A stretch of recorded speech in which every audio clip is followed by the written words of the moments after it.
Don't get married until you're 35, making 6 figures a year, in shape, going to the gym consistently, and have sex with 50 girls. Fresh and Fit are podcasters that mainly discuss gender roles, dating, and self-improvement, except in a pretty controversial way. Society will still prop her up and tell her, you deserve that multi-millionaire 6'3" guy, even though you're ugly. Well, there's a lot that we agree with. There's also a lot that we disagree with. Anything is possible. We can walk outside of the door and get struck by lightning is possible. I say that to say, We feel like it's our duty as podcasters to have an open discussion and hear different perspectives on topics we might not otherwise get to talk about. Maybe we'll learn a thing or two. We understand that this is not our normal episode, but as always, enjoy. We'll do our best to read as many of your comments as possible. Let us know what you think of this down below.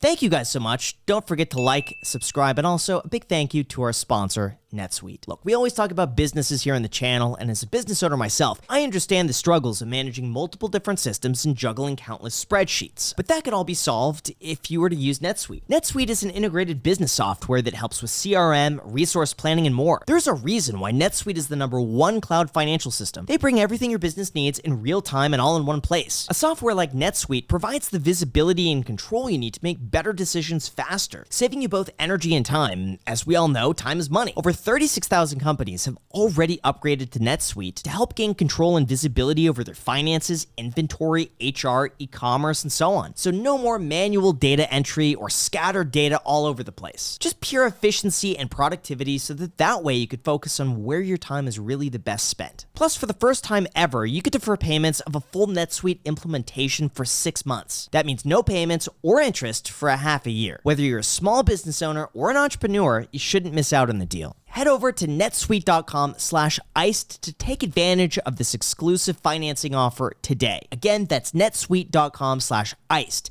netsuite.com/iced. Remember to keep your business efficient and take it to the next level with NetSuite. Thank you so much, and now let's begin the podcast. We are Fresh and Fit. Welcome back to Iced Coffee Hour. let's go live, baby. Let's get it. Cool, Nice. except we're not live. You guys do live, right? Oh, yeah. Yeah. So fresh.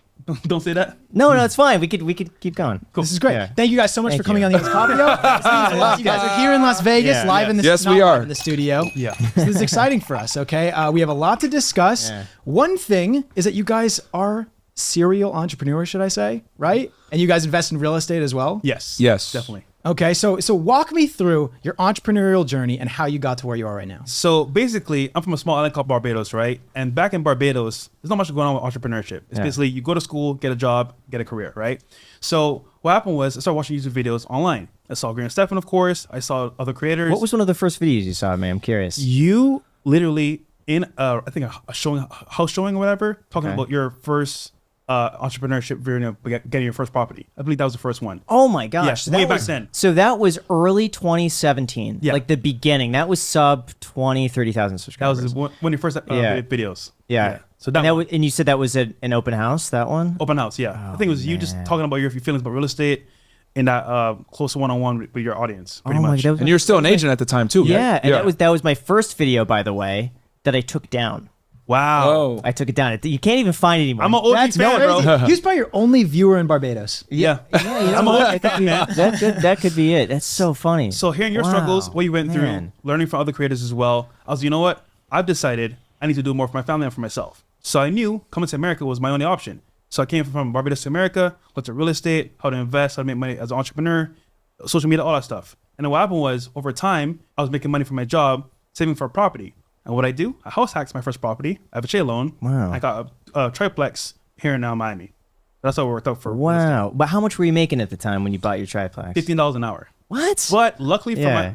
for me, the job offered unlimited overtime. So I would work Holy crazy cow. hours, 14-hour days every single day, no breaks for a whole year. Save that money, I bought my first property. Yeah, and so overtime you're getting a time and a half, right? And you're Yep. just able to stack. What job allows you to do unlimited overtime like that? Don't they usually cap you? They do, but remember, it was a startup company, Yeah. Wix.com. So they first came to Miami. They were pretty much like brand new. Yeah. And they were like, you know what? We have limited employees, but we have a lot of work to do. So Yeah. you know what? For you guys, we're giving you unlimited overtime. I said, Wow. Unlimited? I'll take it. So that started my savings journey. That's really cool. What about you? So before the YouTube stuff, I was actually a special agent with Homeland Security. So what I did was like criminal investigations with everything from like human smuggling to human trafficking to drug trafficking, anything like Mexican cartel related. I started in Laredo, Texas. And then I moved to Miami, to the Miami field office. started up the podcast / the YouTube stuff.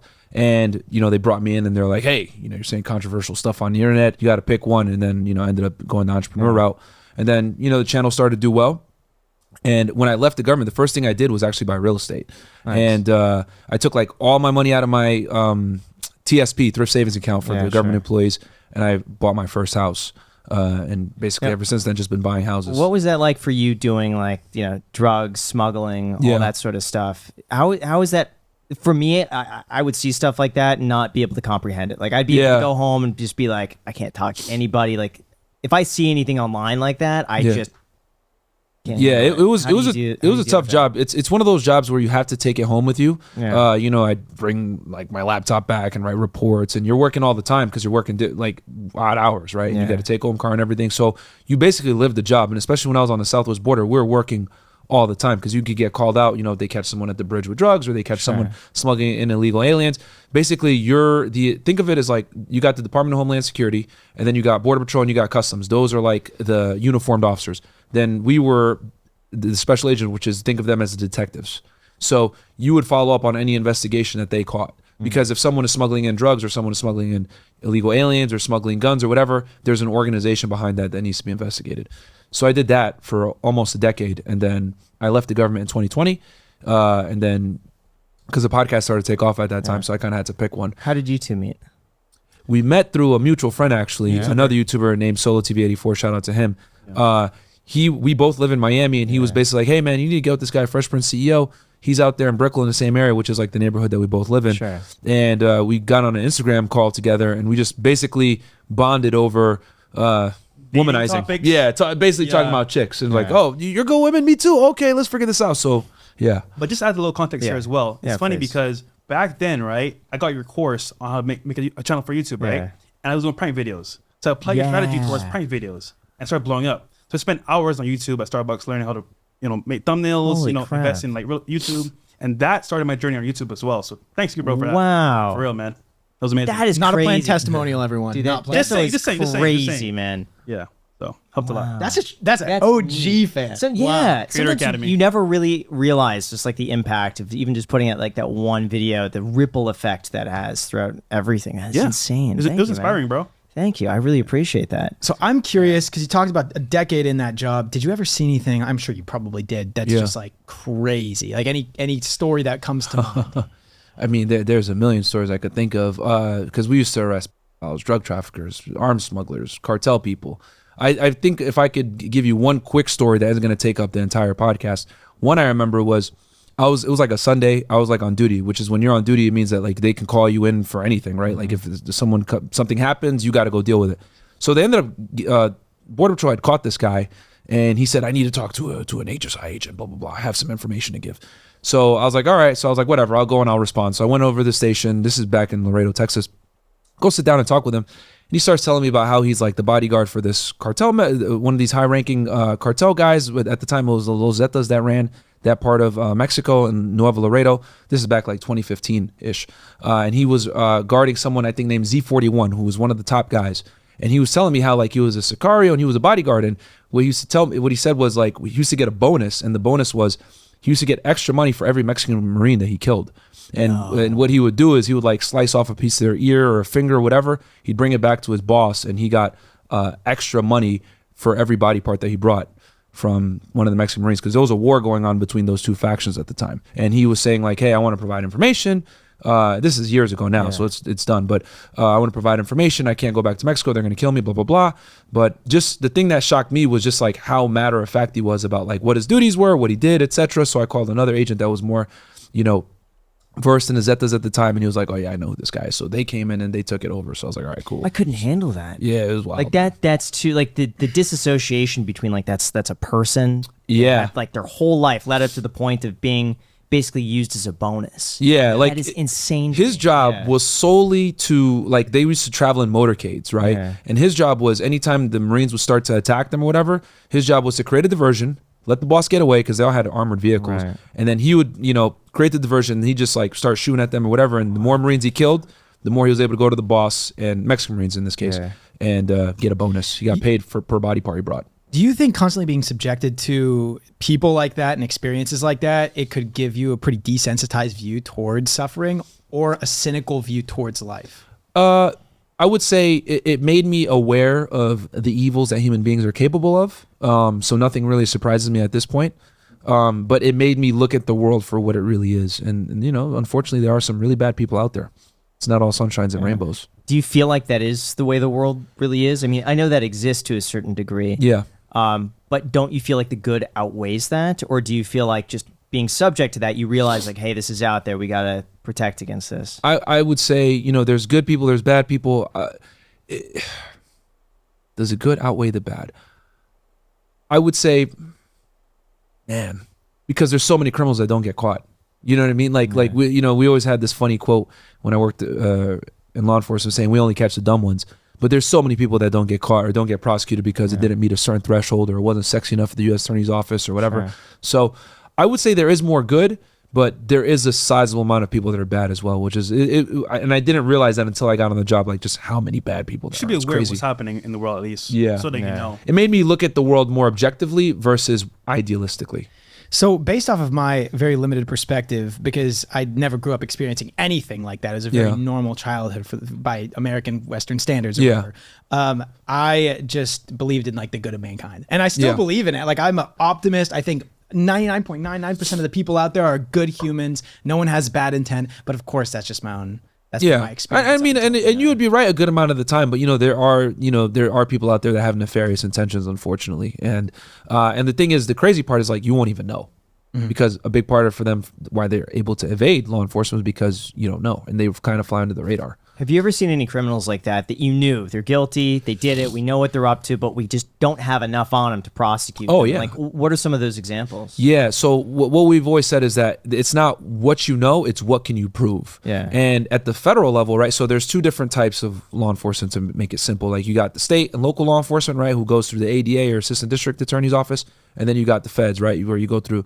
United States Attorney's Office. And at the federal level, you got FBI, DEA, HSI, who I used to work for, and all the federal agencies. When it comes to doing federal cases, prosecutors are very picky about what cases they're going to take because they have a very high success rate. So you need to bring a lot more evidence to an investigation at the federal level than for the state level. Now, with that said, this is why the feds don't lose, because when the AUSA takes a case on, they pretty much know they're going to win. That's why when people do get convicted of a federal crime, they do 89% of the time, and they rarely take it to trial because the feds have such a good record, I guess, when it comes to prosecuting cases. Interesting. They're very selective on what they take, though. AUSAs are divas. I've always said it because they only take the sexiest cases. Yeah, reputation, depending on what U.S. Attorney's Office you're in. So, like, for example, like the Southern District of New York is one of the most famous federal prosecutorial offices, right? That's where they went after the mafia. That's where they went after the 9/11 guys, etc. Like all the biggest criminals, organized crime, typically New York, Southern District of New York. So they have a very big reputation where they want to go after big criminal organizations, right? They're not going to take anything less than that. So the AUSAs are going to be fairly selective on what they take. Oh, is this guy a danger to the community? No, it's good. Give it to the state. Sure. That's how they look at it. And you think it also has anything to do with media attention as well? For sure. Absolutely. I've always said it. It's marketing. The feds are clout chasers. I mean, like if an agency is able to go after someone that has a lot of money or a lot of status and put them behind bars for, whether it was like fraud or, some violent crime or whatever, they'll do it if it's going to bring positive attention to the United States Attorney's Office or to the agency that arrests them.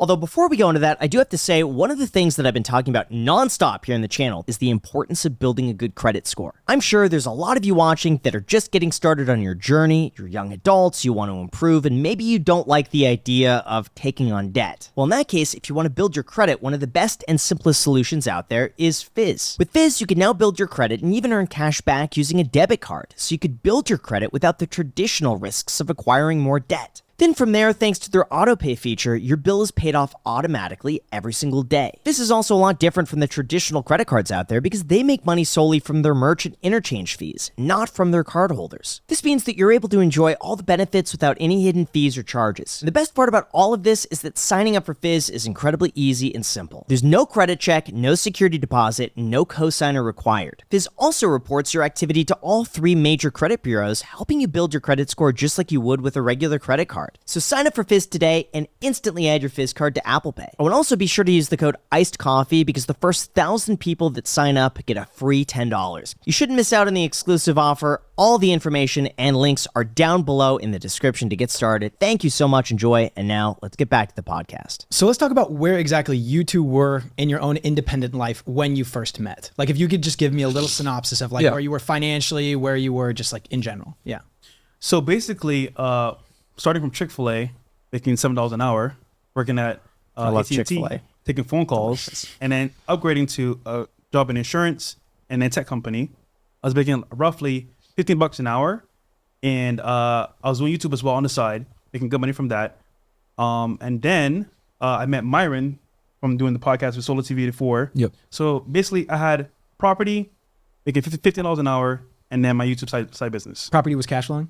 Yes. Cool. And then the YouTube side business, why did you not go all in on that if it was profitable? And like you said, you were going viral when you're only making $15 an hour? Well, it's funny because like at that point, I made like a couple viral videos, but like not every video was viral.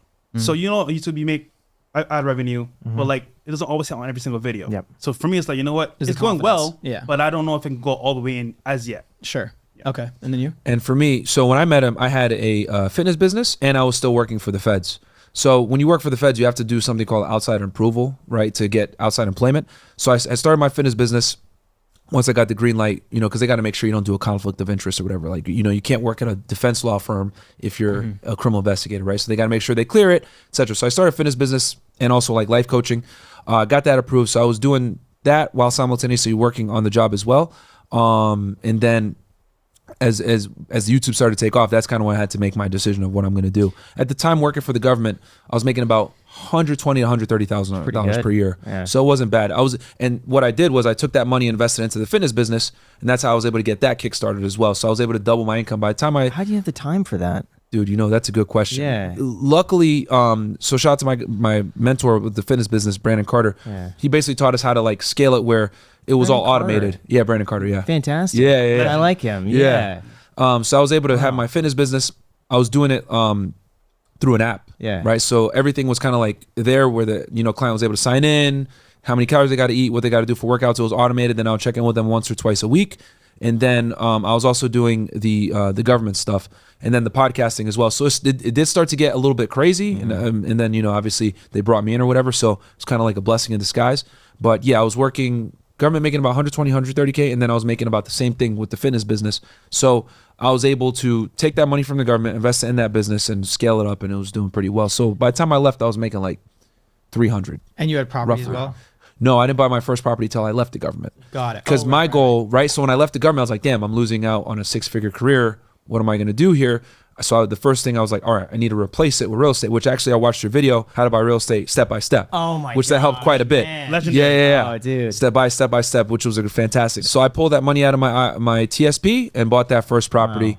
And yeah, ended up working out. But my goal was once I got out the government, I was like, okay, I need to replace that 100K per year with real estate passively. So I've been able to like triple that now. So it's great. So I had a YouTube channel that was a fitness channel, and then he had a YouTube channel that was pranks.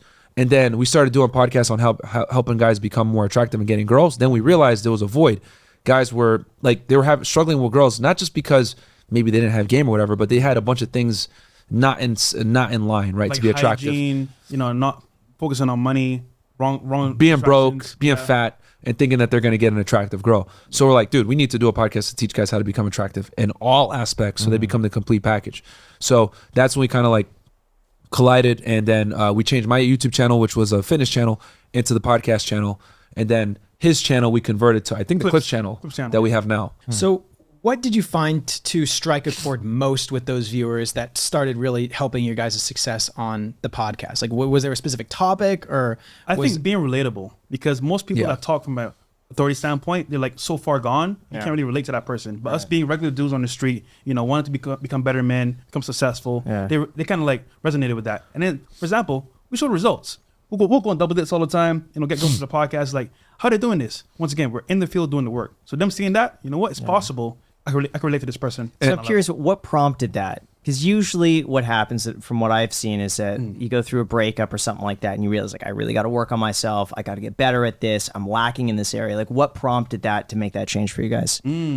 to self-improve. Yeah. So we live in Miami, Florida, and Miami is one of the most competitive cities when it comes to like, you know, dating and getting girls. Because the problem is that as a guy there, you're competing with all the most elite men. You're competing with athletes, celebrities, entertainers, etc. Like they're all there. They all have a second home there. And Florida has exploded in the real estate market. So even more people are coming to Miami nowadays, right? And the thing is, in our niche, right, the dating niche or whatever, self-improvement, like a lot of guys that teach guys how to get girls live in foreign places. They live in Brazil, they live in Colombia, they live in Thailand, they live in Philippines, you know, they live in Eastern Europe where, you know, I'll be honest, like a lot of the girls are hotter. They have certain habits that aren't conducive to, you know, they have certain, how do I say this? Characteristics that make them better girlfriends for long-term relationships, right? Versus being here in the West. So we're one of the few guys that are not only in the United States, but we're in a very competitive city where the girls are it's very competitive and the girls are super hypergamous. And hypergamy is just the want to date a guy that's better than yourself. So we're relatable, like he said, because we're actually dating in the United States, in the West,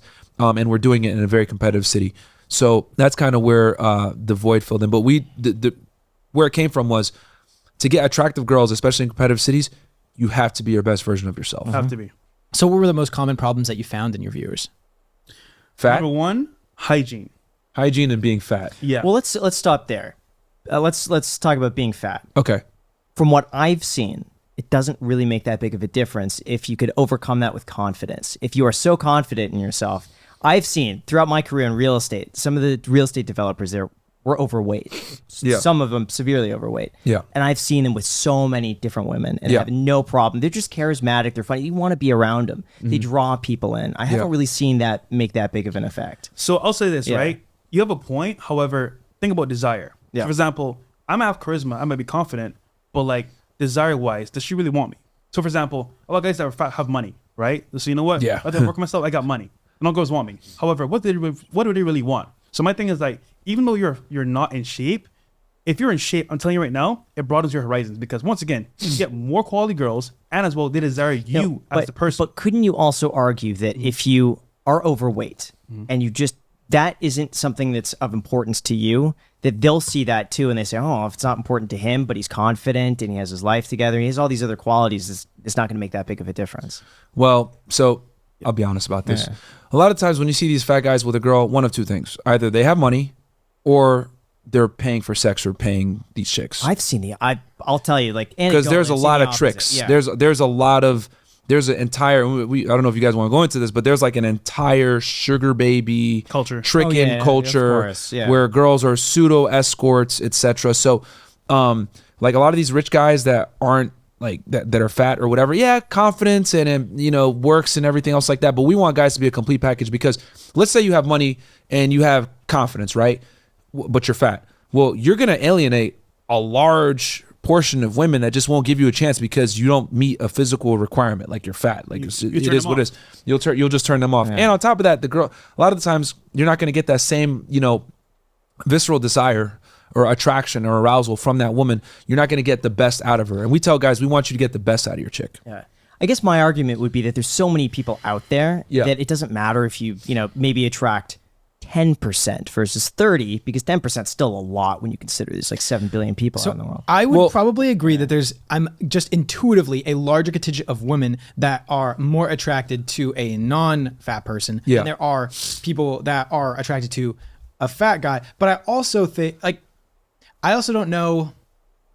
Yeah, I guess that's all I would say. Well, here's the thing. Like, I would agree with that. Yeah. So in today's day and age, the issue is that girls are a lot more selective now than they ever were because women make their own money. Feminism has kind of come in and women are strong and independent. And they have this narrative that Beyonce's kind of fed them where they're not settling, right? Strong and independent. What do I need you for? You better come in and bring some of my life. Mm-hmm. And what's happened is a lot of guys are ostracized in the dating game now because a lot of guys, quite frankly, just don't measure up for a lot of girls. Yeah. And a lot of girls have, basically an overinflated sense of self-worth. You can attribute this to dating apps. You can attribute this to Instagram. You can attribute this to the internet, TikTok, etc. All of this has kind of come in and made women feel in general that they deserve the most and they deserve a top tier guy because they might have dated a top tier guy. Maybe they had sex with a top tier guy. Maybe they hung out with one. Maybe they got invited to a boat party. Maybe they met a celebrity here. So women nowadays have access to the highest levels of men. So a guy that was average 5'8", 5'9", making $50K per year might have been able to find a girlfriend or a wife 10, 15 years ago. But nowadays, It's a lot harder for the average guy. And this has been shown in the studies, right? 1 in 3 men hasn't had sex in a year or is a virgin. Between 18 and 30. Women swipe right only about 5% of the men on Tinder. Guys are really suffering when it comes to dealing with the opposite gender. Women, on the other hand, you know, it's great for them because, you know, with the internet, social media, etc., they're able to have access to men that they would have never had before. So being in the dating pool right now, I don't really experience that. I think a lot of girls, like, you can say, of course, that there is like this movement right now where it's like, you know, you deserve the most. You're like you're the best or whatever. To women, I see that just scrolling on the feed and everything. Yeah. But I will also say there's a ton of stuff that's put out there on TikTok, Instagram, YouTube, all of that stuff that kind of shuts down women as well. For example, like an extremely attractive girl posting selfies on her Instagram and then girls comparing themselves to this woman, you know, like feeling poorly about themselves. That does happen, but still, think about all the girls on Instagram, right? For example, let's say a girl in Idaho. She's maybe like a smooth 7 or 6 on a scale of 1 to 10. And like, she's legit like an average girl. However, let's say, for example, she gets a DM from like Drake or Trey Songz, you know, fly to California, I'll fly you out.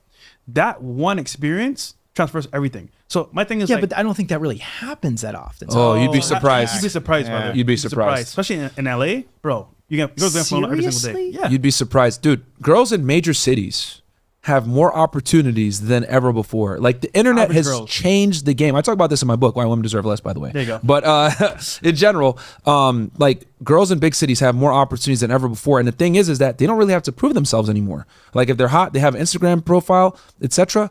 Guys that are elite are gonna hit them up and say, yo, let's hang out. And let's go into like a dream scenario, right?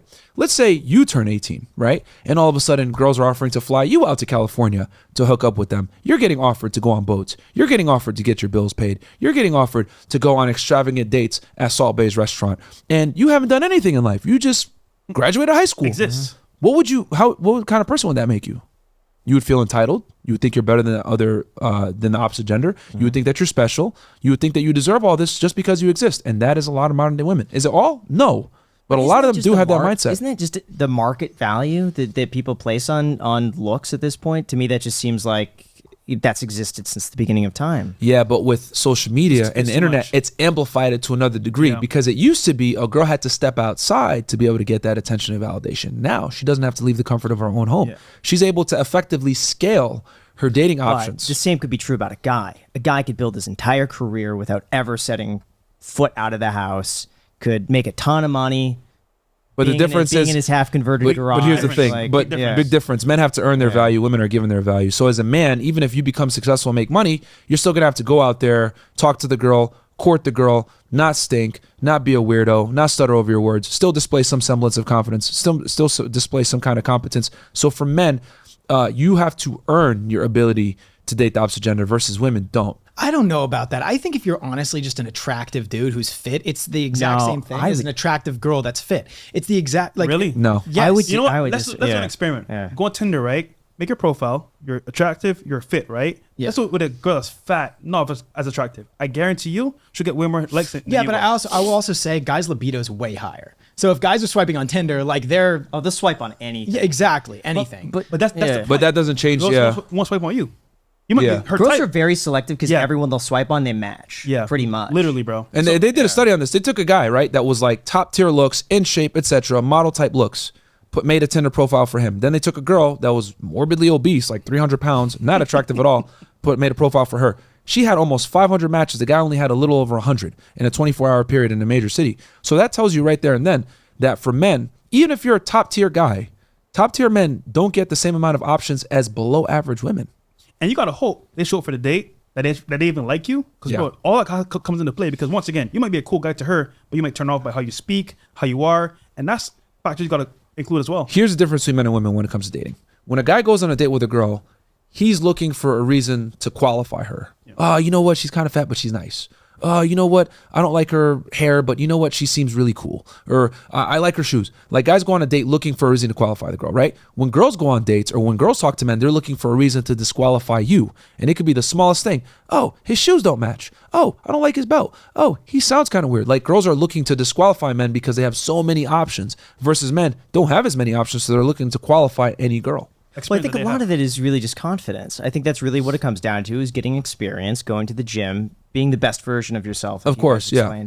But I feel like a lot of people just kind of get stuck where they feel like even if they do that, they're still not going to be attractive. But imagine, Graham, Yeah. the guy that's raised by a single mom, right?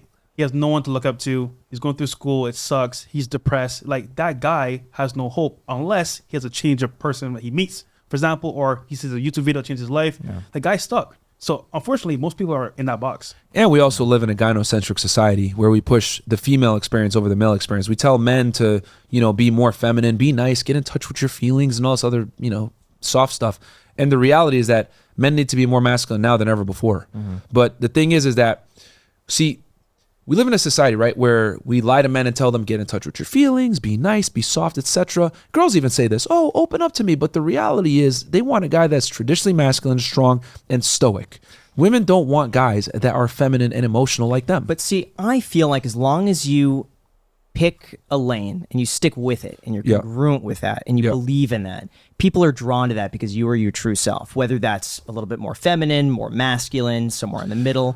If you pick something, you're like, this is who I am, take it or leave it. Congruency. It's that sort of confidence and that unwavering ability to say, this is who I am. That's a masculine trait, though. Being congruent and sticking to your guns is a masculine trait. But couldn't you say, even if you're more feminine, that maybe that airs more on that side of that? Oh, then you'd be congruent by yourself. Girls wouldn't accept that. So women don't. So the thing is that girls will sit there and say, get in touch with your feelings and be more feminine, whatever. But the reality is that they're not attracted to that. What we've come to learn, because we've interviewed over 2,000 women on our show now, all right? We've looked at studies. We've talked to thousands of men. No one has spoken to more modern day women than we have in the West. What I've come to realize, this alarming discovery, is that women will say one thing, but actually do something else or respond completely differently to things that are unconventional that guys typically don't think is attractive. For example, a girl will say, I like nice guys. But the reality is she's chasing the guy that doesn't call her back, that doesn't sit there and negotiate with her, and doesn't give her attention. But the guy that gives her all the attention, takes her on 4 dates, gives her flowers, treats her like a princess. But that's the same with a guy. Most men would go after the woman who's not calling them back, who's playing hard to get, who's seeing, maybe I think most guys would be happy to get anything. They don't even have the option to not do that. But between the two, if you have someone who's calling you all the time, who's always wanting to hang out, versus someone else who's maybe like having their own life, they're doing their own things, they're not calling you back all the time, I think that's just a human trait. No, it's definitely more female. And the reason why it's more female is because women have way more options. For men, right? If a girl's calling you all the time being annoying, that's one thing, but most guys don't even have that experience. Like, only a small percentage of men are in a position where they're able to filter out women like that. You're calling me too much. Get out of here. That's a small percentage of guys. Most guys can't even get a date. Most guys can't even talk to a girl. It is so bad that like guys are resorting to like sex robots. And like, think about it. The whole OnlyFans economy is built off of men not getting sex. Why is that? It's the current market they would live in. And as well, most guys nowadays, bro, they want a girl, but they don't know how to get a girl. So what do they do? Jerk off.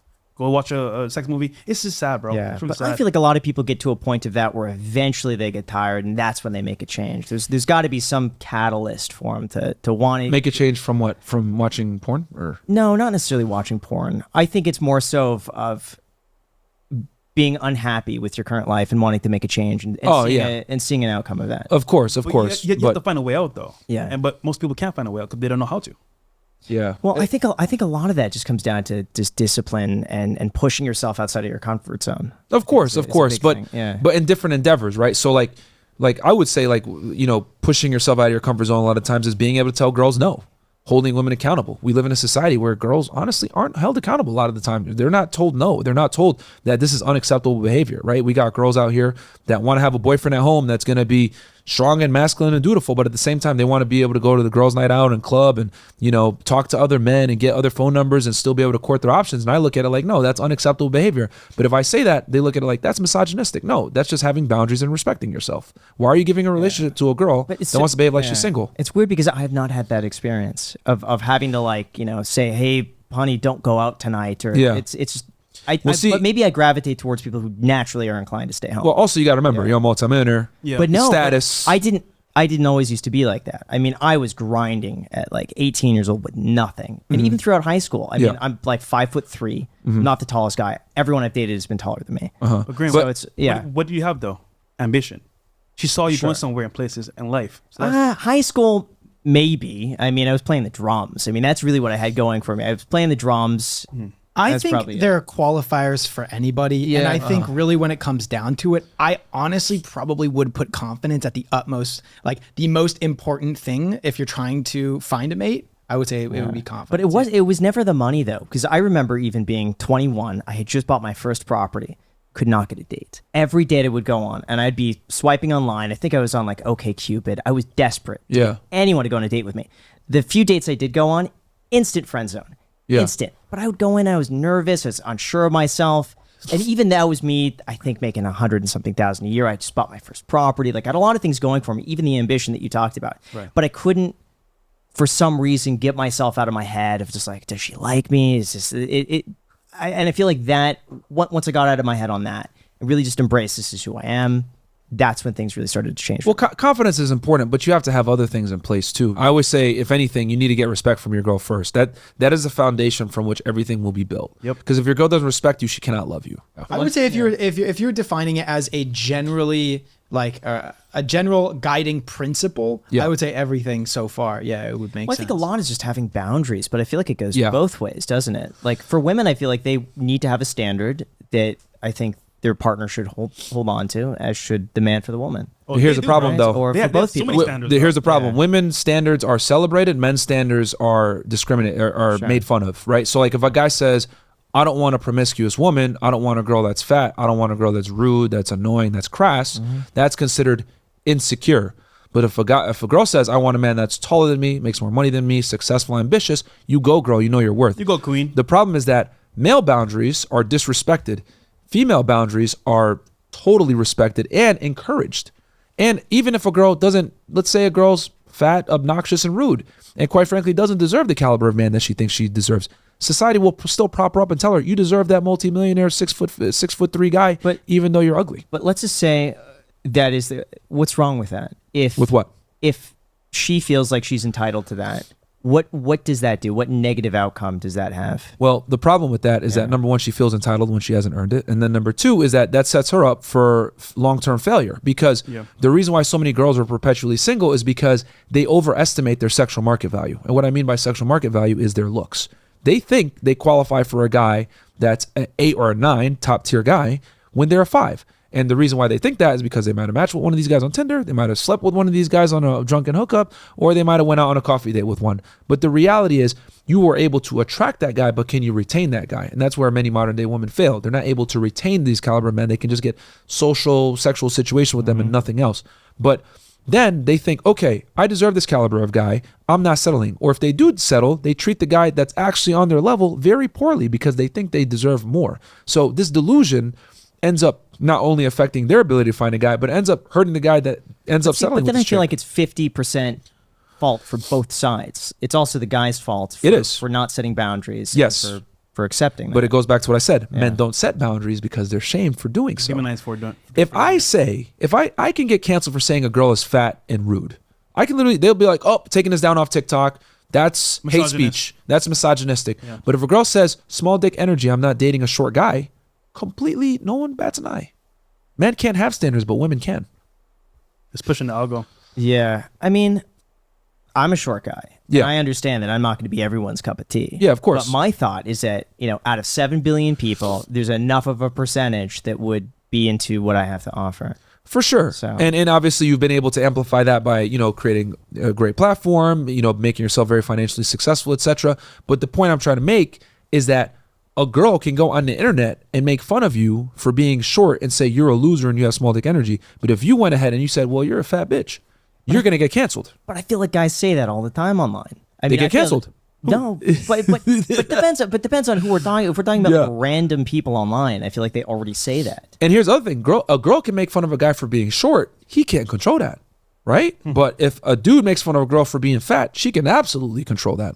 But we sit here and say, "Love your curves, you go, girl, queen."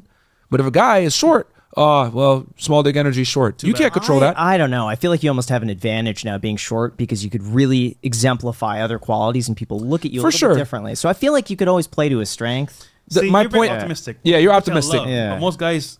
And here's the other thing too. Like what I'm basically trying to demonstrate here is that female standards are always celebrated.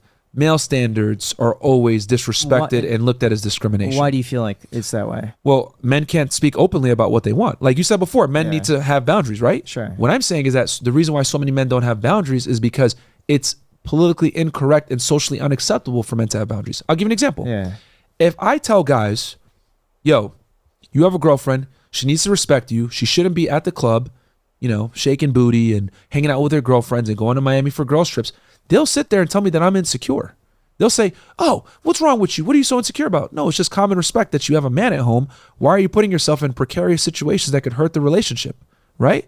But on the other end, right, like girls are totally, like if a girl says, I want this caliber of man, I want this, whatever, even if she doesn't qualify for it, society will prop her up and tell her, you deserve that man. Like no one ever tells women no, but we definitely tell men no. So at what point, though, does trust factor into that? Like, let's say her friend's getting married, or I don't know, her friend's celebrating a birthday. There's 15 of her friends going out. She wants to join. Yeah. At what point does trust play into that? Where it's like, you don't want to tell them, no, don't go and hang out with your friends because they're going to a club. I mean, to me, that just seems like a little. Well, I say you can't control a girl. You obviously can't do that. You're not going to tell her, you're going to stay inside. The only thing you could control is what you do and how you respond. You want to go? Cool. You're single when you come back. But there's got to be a line here, right? but no, that's not manipulation at all. But let's that's having boundaries and not acting on it. That example. Well, hold on. Let me give my example. Okay? Sure, go ahead. 1 year relationship. Mm-hmm. She's going out with her friends, celebrating a birthday party. It's a girl thing. 15 girls are going to be there. She's known them forever. Mm-hmm. You would tell her, no, you can't go to that because you're going to a club. I would tell her, you can go and do whatever you do, but you will be single when you return. But why? Why would that make sense to throw out a relationship like that otherwise is good? Because if she respects you, she wouldn't have went in the first place. But that seems like more like an ultimatum that you're placing on her. It's not an ultimatum. She has a choice to make. Okay, but that's an ultimatum. No, it's like no. She could do it. She's completely free to do whatever she wants. Because the thing is that she's putting the relationship in a risky situation. Why? Why would she be? Don't you? Would you trust her? Because let's be honest here. What are nightclubs for? Well, here's the thing. So I will say in general. Oh. Okay. All right. I will say in general. Yeah. Nightclubs are for meeting other people. Flirting, all that sort of stuff. I get that. But I've also seen just as many innocent encounters where women want to go to both dance with their friends, have a great time.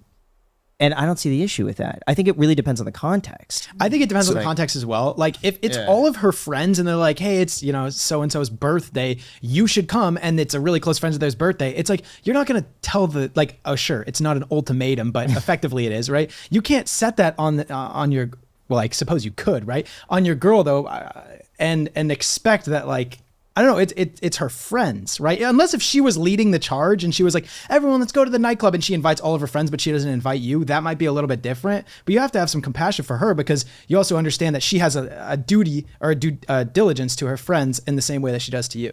Remember we mentioned earlier, right, about there being bad people in the world, right? And you don't really know who the person is, like being bad. Mm-hmm. So, for example, in that environment, there's bad people. Now, she might be an angel. She might be perfect. But her friends might be like, yo, LaQuisha, don't worry about your man at home. Just have fun tonight. We're all lit. We're all drunk. And that one encounter of that one bad friend could spoil the whole group. I'm just saying the environment there can be tainted. Now, is it going to happen?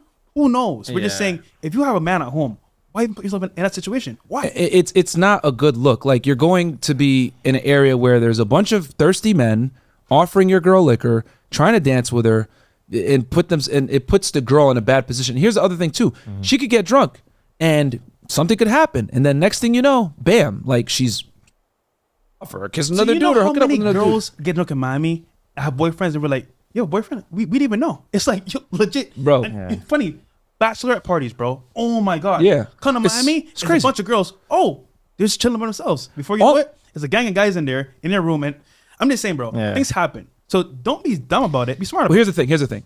I refuse to give a woman the comfort of security with me as her boyfriend while she can simultaneously and behave as though she's single. I have boundaries and standards, and this is what it comes with it. Because the thing is that if a girl truly respects you, she's not going to want to go to the club. She's not going to want to be around her friends that want to go ahead and do all this extra stuff. Single life. Yeah, like she's not going to want to behave like she's single when she's with a man that she actually admires and respects. And my thing is, if she wants to go to the club, that's cool. But you no longer are in a relationship with me because I'm not going to look stupid sitting at home while you go out and behave like you're single. This is the first point I actually would say. I have a pretty strong disagreement. Fair enough. Look, if you trust your partner and you trust their friends, because also it's your due diligence as your partner's partner to get to know her friends and to understand who she likes hanging out with, because she probably wants that too. And if you can trust everybody and they're all going out to the club and she wants to have a good time, I feel like there's nothing wrong with that. But if you set this, not ultimatum, but if you make this apparent in the beginning, this boundary apparent in the beginning of the relationship, such as, hey, if we're dating, I don't want you going to the club. It makes me uncomfortable. Would you do me the respect of not going to the club? I think that's fine, because that's just a preference at that point, right? And I think all preferences are probably okay. You ever been to a club? Yeah. What happens at a club? People dance. What else? Drink. What does that lead to? Dancing and drinking. Sex. That is one of the potential outcomes, but that's not a 1-to-1 ratio. It's not like you just go to So here's the thing. I didn't. Here's I think this is where the disconnect is. Dance and do that. This is where the disconnect is. The disconnect is this. I think you guys grossly underestimate like how easy it is for women to get sex. And since it's easy for women to get sex, the threshold for them to cheat is also easier as well. It's a sliding scale that works together. Like for men, it's very difficult to get sex. That doesn't mean they always want sex though, because it's always available. It doesn't mean they're going to take it. But here's my thing. Yeah. I look at it. If your girl is out dressed provocatively and seeking attention, that is cheating. And some people might look at me like, whoa, what do you mean? It's because men and women are different. A man has to actually go out there, put his nuts on the line, talk to a girl to initiate some type of interaction. Women don't do that. Women rarely, if ever, approach men. How do they do it? They do it by exposing their sexuality. Men show their charisma, women show their bodies. But how would that be any different from a guy driving down with like, a Bentley convertible with a nice watch on? Because you still got to put in work. You still have to put in work to get that girl. Even though the Bentley and the watch, all it does, it gives you another 20 seconds to build attraction, if anything. Like, it's still very difficult as a man. Even let's say you got a Bentley and a nice watch and everything else like that, a girl will still curve you. But a girl on the other hand, she could go into a club going, and dudes will still smash her. But if you go into a club, you gonna go to jail. You know what I mean? Like, it's not the same. I think if you do that with confidence, you walk up to dude, they're gonna be like, game over. But you do it with confidence. That's who you are, and you are unwavering. She will be attracted to that because that is who you are. And but the thing is that so people hate this, but the reality is there is a double standard. Men and women are not the same. There's behaviors that are completely unacceptable for women, and there's behaviors that are completely unacceptable for men, and that's okay. And my thing is that women get mad at double standards that don't benefit them. That's where they complain about. I look at it, if you're in a relationship with a man, you like that man, etc., and he tells you, hey, these are my boundaries, and you want to go out to the club with your girls and behave like you're single, cool. You are effectively single at that point, and that man reserves the right to walk away from you. And I think he should, because as a self-respecting man that's providing a relationship and security to that woman, it's extremely disrespectful for her to put herself in a precarious situation to the relationship. But who's to say she can't also provide her own security? Like, she can't also have a job, have her own money, and... That sounds great on paper, right? But so does communism. Here's the problem: when women, let me explain. All right, it's just like because we're getting into the feminism topic. All right, women, even when they make their own money and can provide their own security, they still want a man that makes on average about 56% more than they do. Women don't seek their equals most of the time. Bare minimum, they seek their equal. They want men that are better than them in almost every regard: height, income, strength, competence, confidence. All these things, because women look for security long term. Men don't care about these things. So if a girl is able to create her own security, that's great. Cool. But that's not something that men really care about. I do want to bring it back to this club discussion. We should revisit that. Sure. Do you think that it could be rooted in some form of insecurity, not allowing your girl to go to the club? Because for me personally, if I was dating a girl and I truly I believed her and I thought that there was trust between us, I really couldn't care less. As long as she's safe and I know that she will be physically safe, she can go and do as she pleases. You ever seen your girlfriend's phone or a girl's phone? No. Take a look. just one day, just pick it up one day. Like, you know what? I love you, baby. Kiss your phone real quick. I guarantee you, bro. You can look. I'm just saying, right, bro? Like, people you can trust to a certain extent, but environments you can't trust because, for example, it might not be her. It could be her friend. It could be somebody else. Yeah. It could be, for example, her ideal type of guy. Oh my God, that's like Des Bryant. You don't know who's in there. It's like, why be in that scenario when you don't know what's gonna happen? And like, but I feel like that's life, though. It's like every scenario, you don't know what's gonna happen. No, I don't think that I need control over every single aspect of my life. It's about mitigating risk, though. But the thing is, the risk is already so mitigated, and on top of that, there's a risk of just thinking someone else's life is kind of your own when you put this ultimatum on them. That's just not necessarily. No, it's just what you're willing to tolerate and what you're not willing to tolerate. To me, it feels like a lot of wasted energy on somebody else when you could be focusing that on yourself. Better, purpose, just like thinking business. of this, like what's in her phone, what is she doing? Well, he just used that as an example so you guys understand like what, like kind of like what a girl's phone is like. But it's not insecurity. Here's the thing, it's security in knowing that a woman is a woman. Women are emotional creatures. Their actions are dictated by how they feel at the moment and the time. Okay, so if they're with their friends, they're drinking, their friends want to go ahead, let's go talk to those guys, they're cute, blah, blah, blah. That one thing could lead to another. And the thing, like I said before, the threshold for cheating for a woman is far less than that of a man.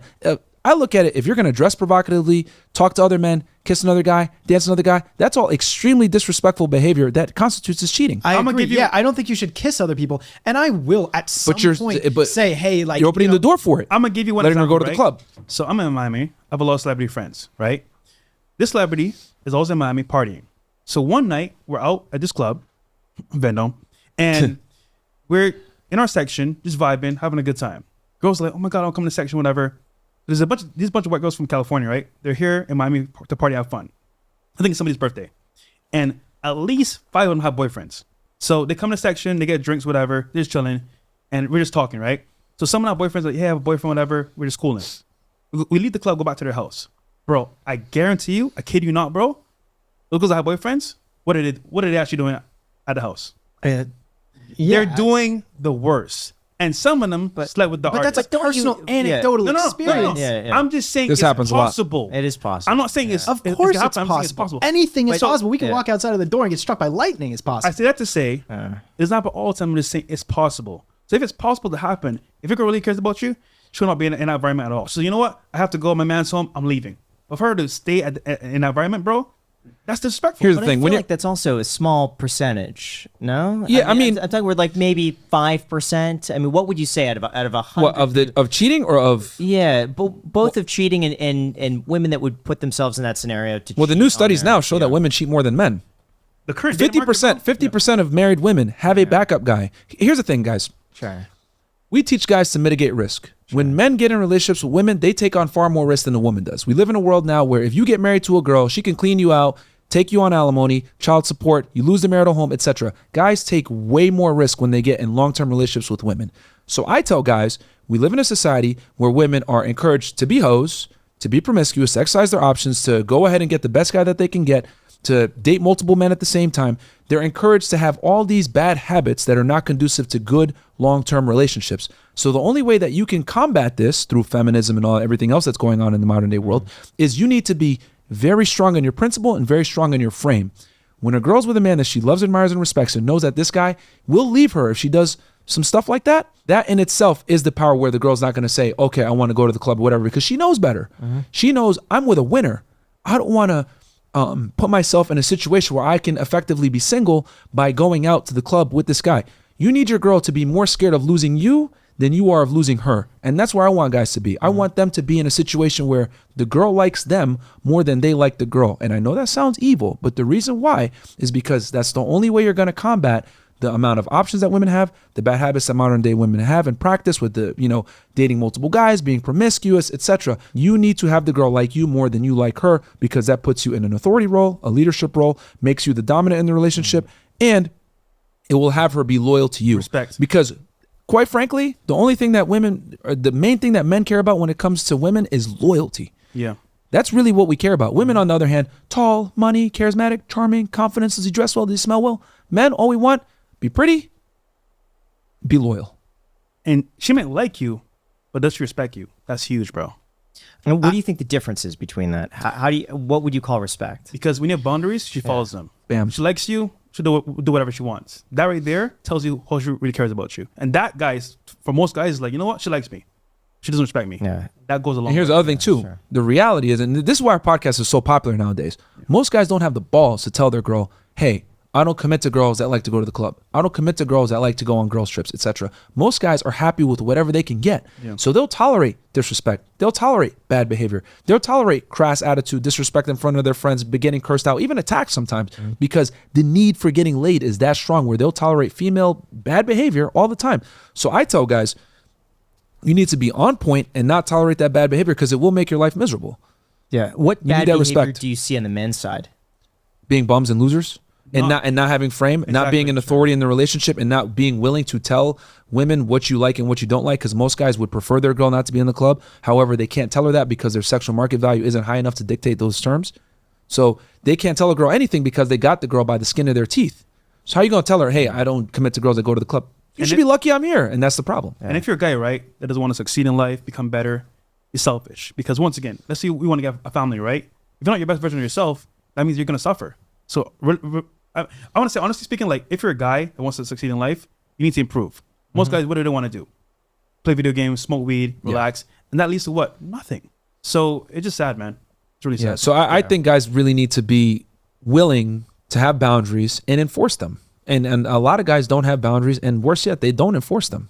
I agree. I think boundary is important. And I think obviously enforcing boundaries is important, because what would a boundary be if it wasn't enforced? Yeah. But at the same time, I think like, look, providing that, not an ultimatum. Oh, the club exam. Yeah, I think if you go to the beginning of the relationship and you establish the boundaries and you set precedent and everything, I think that's lovely. I think anyone can do whatever That's how you gotta do they it. want. Yeah. Okay. It's not like you're gonna drop this on her a year later and be like, oh yeah, by the way, you can't go to the club. No, she knows when she first meets you what type of guy you are. Because here's the thing, guys.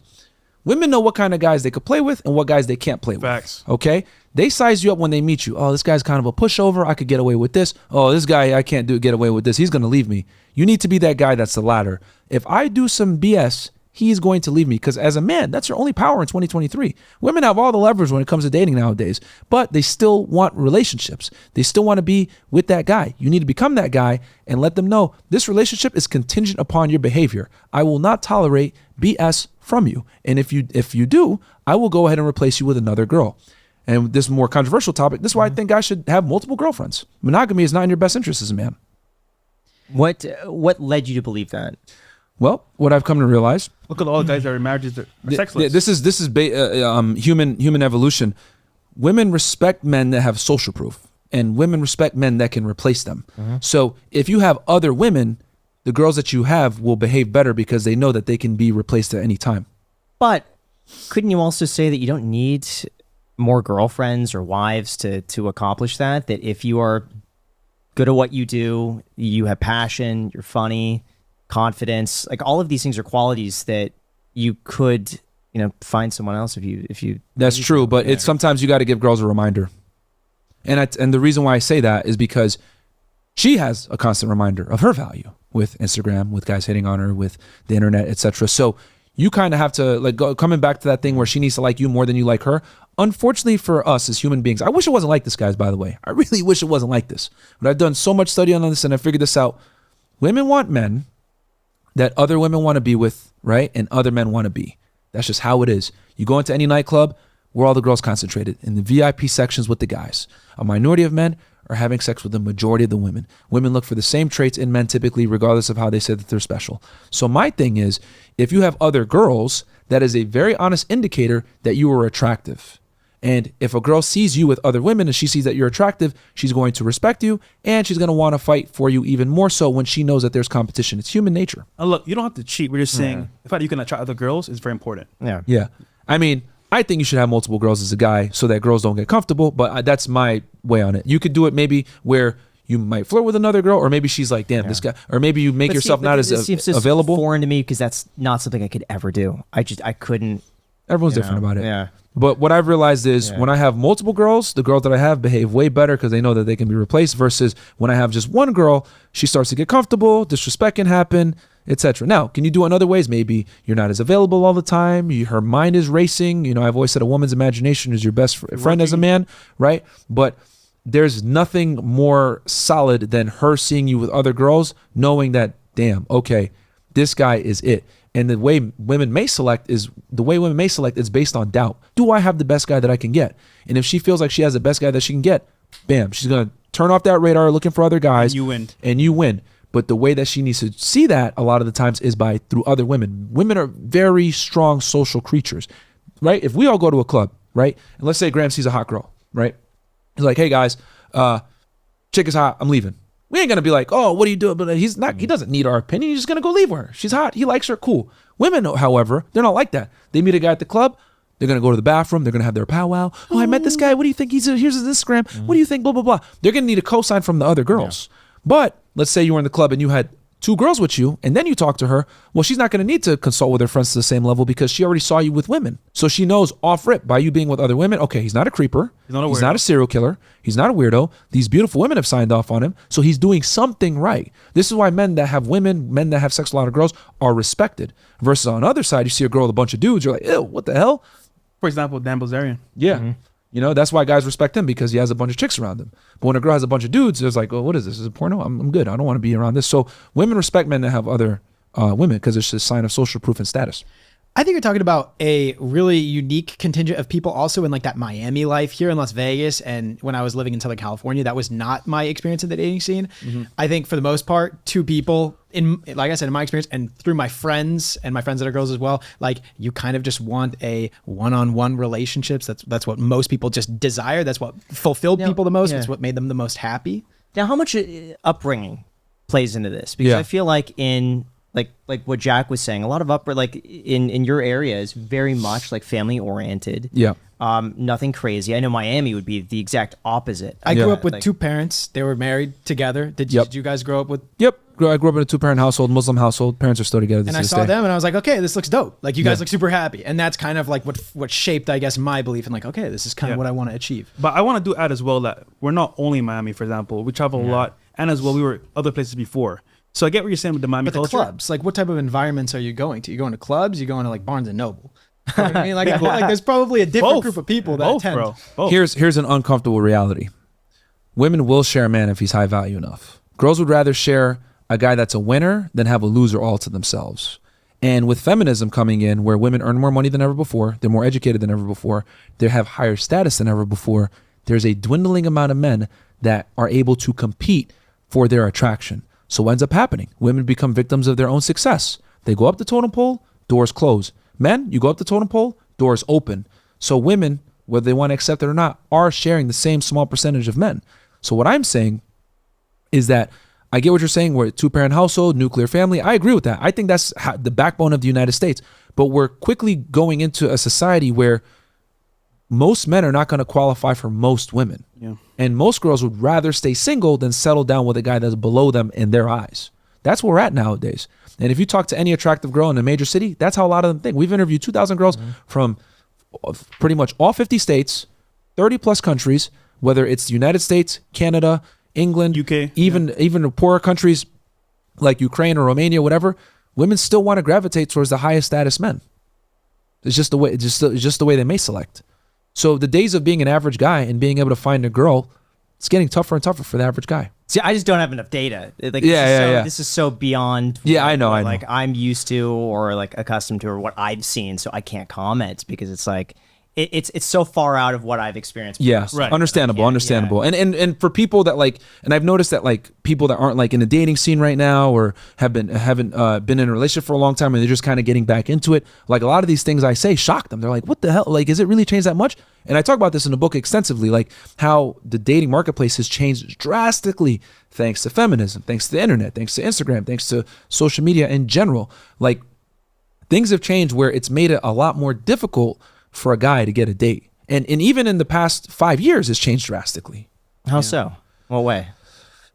Making it harder for guys? Yeah.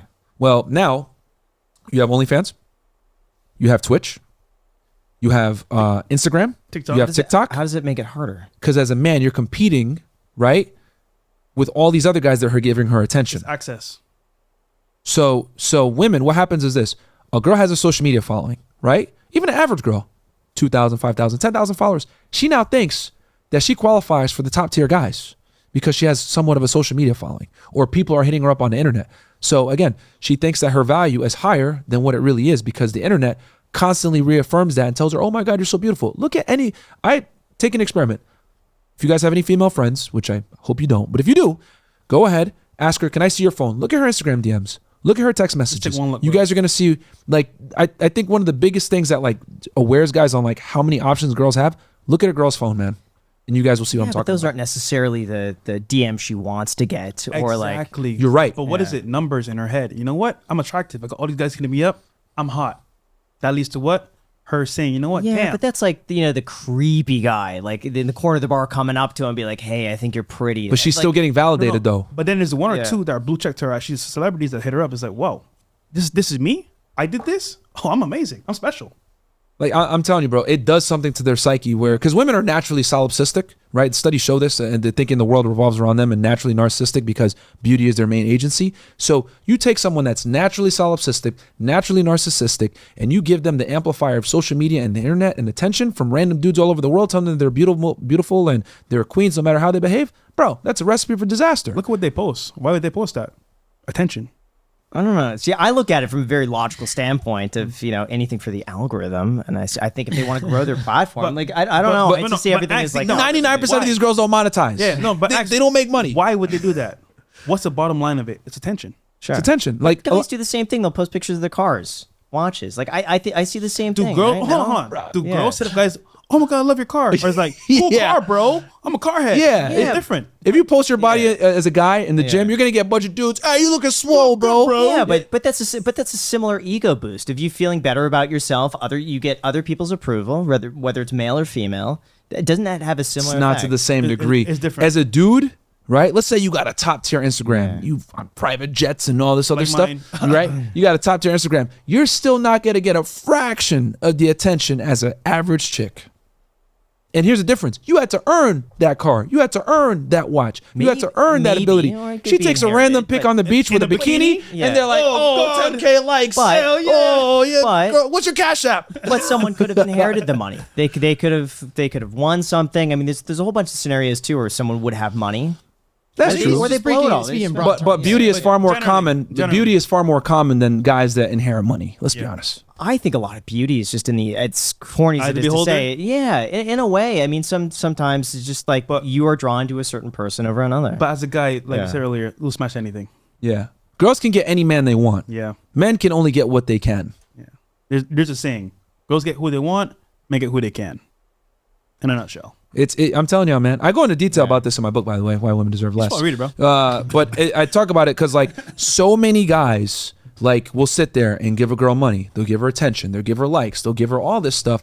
And she never liked them in the first place. Okay, I got a Sure. random question on the philosophy of all of this. Sure. From a casual, I wouldn't even call myself a casual viewer, but someone who obviously sees the title of this book, Why Women Deserve Less. Yeah. Just a general. Oh, and hardcover as well. Yeah, exactly.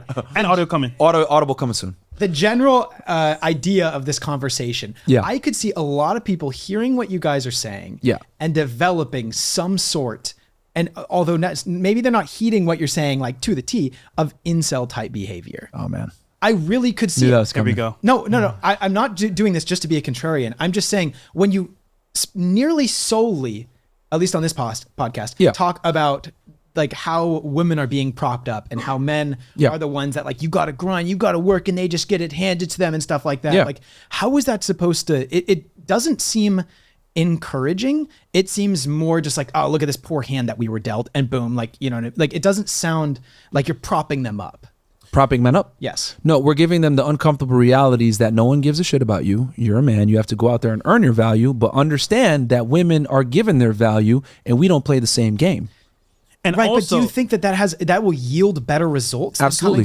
than coming from a place of like, look, sure, maybe this is the way that it is, but at the same time, this means that it's your time to go be badass, like work out, get strong. I talk about that in the book. I talk about like how you have to prioritize yourself. You got to get in the gym, make your money, become the man, right? And then the girls will be a byproduct. But the problem is that guys think I can be mediocre and still get a girl. But I think in some of that though, you could Yeah. still have a great job, have passion, be who you are, Mm-hmm. and then go on a date, instantly get friend zoned because you don't have that charisma, you don't have that tension, you don't know how to talk to them. So I think a lot of that is really just practice.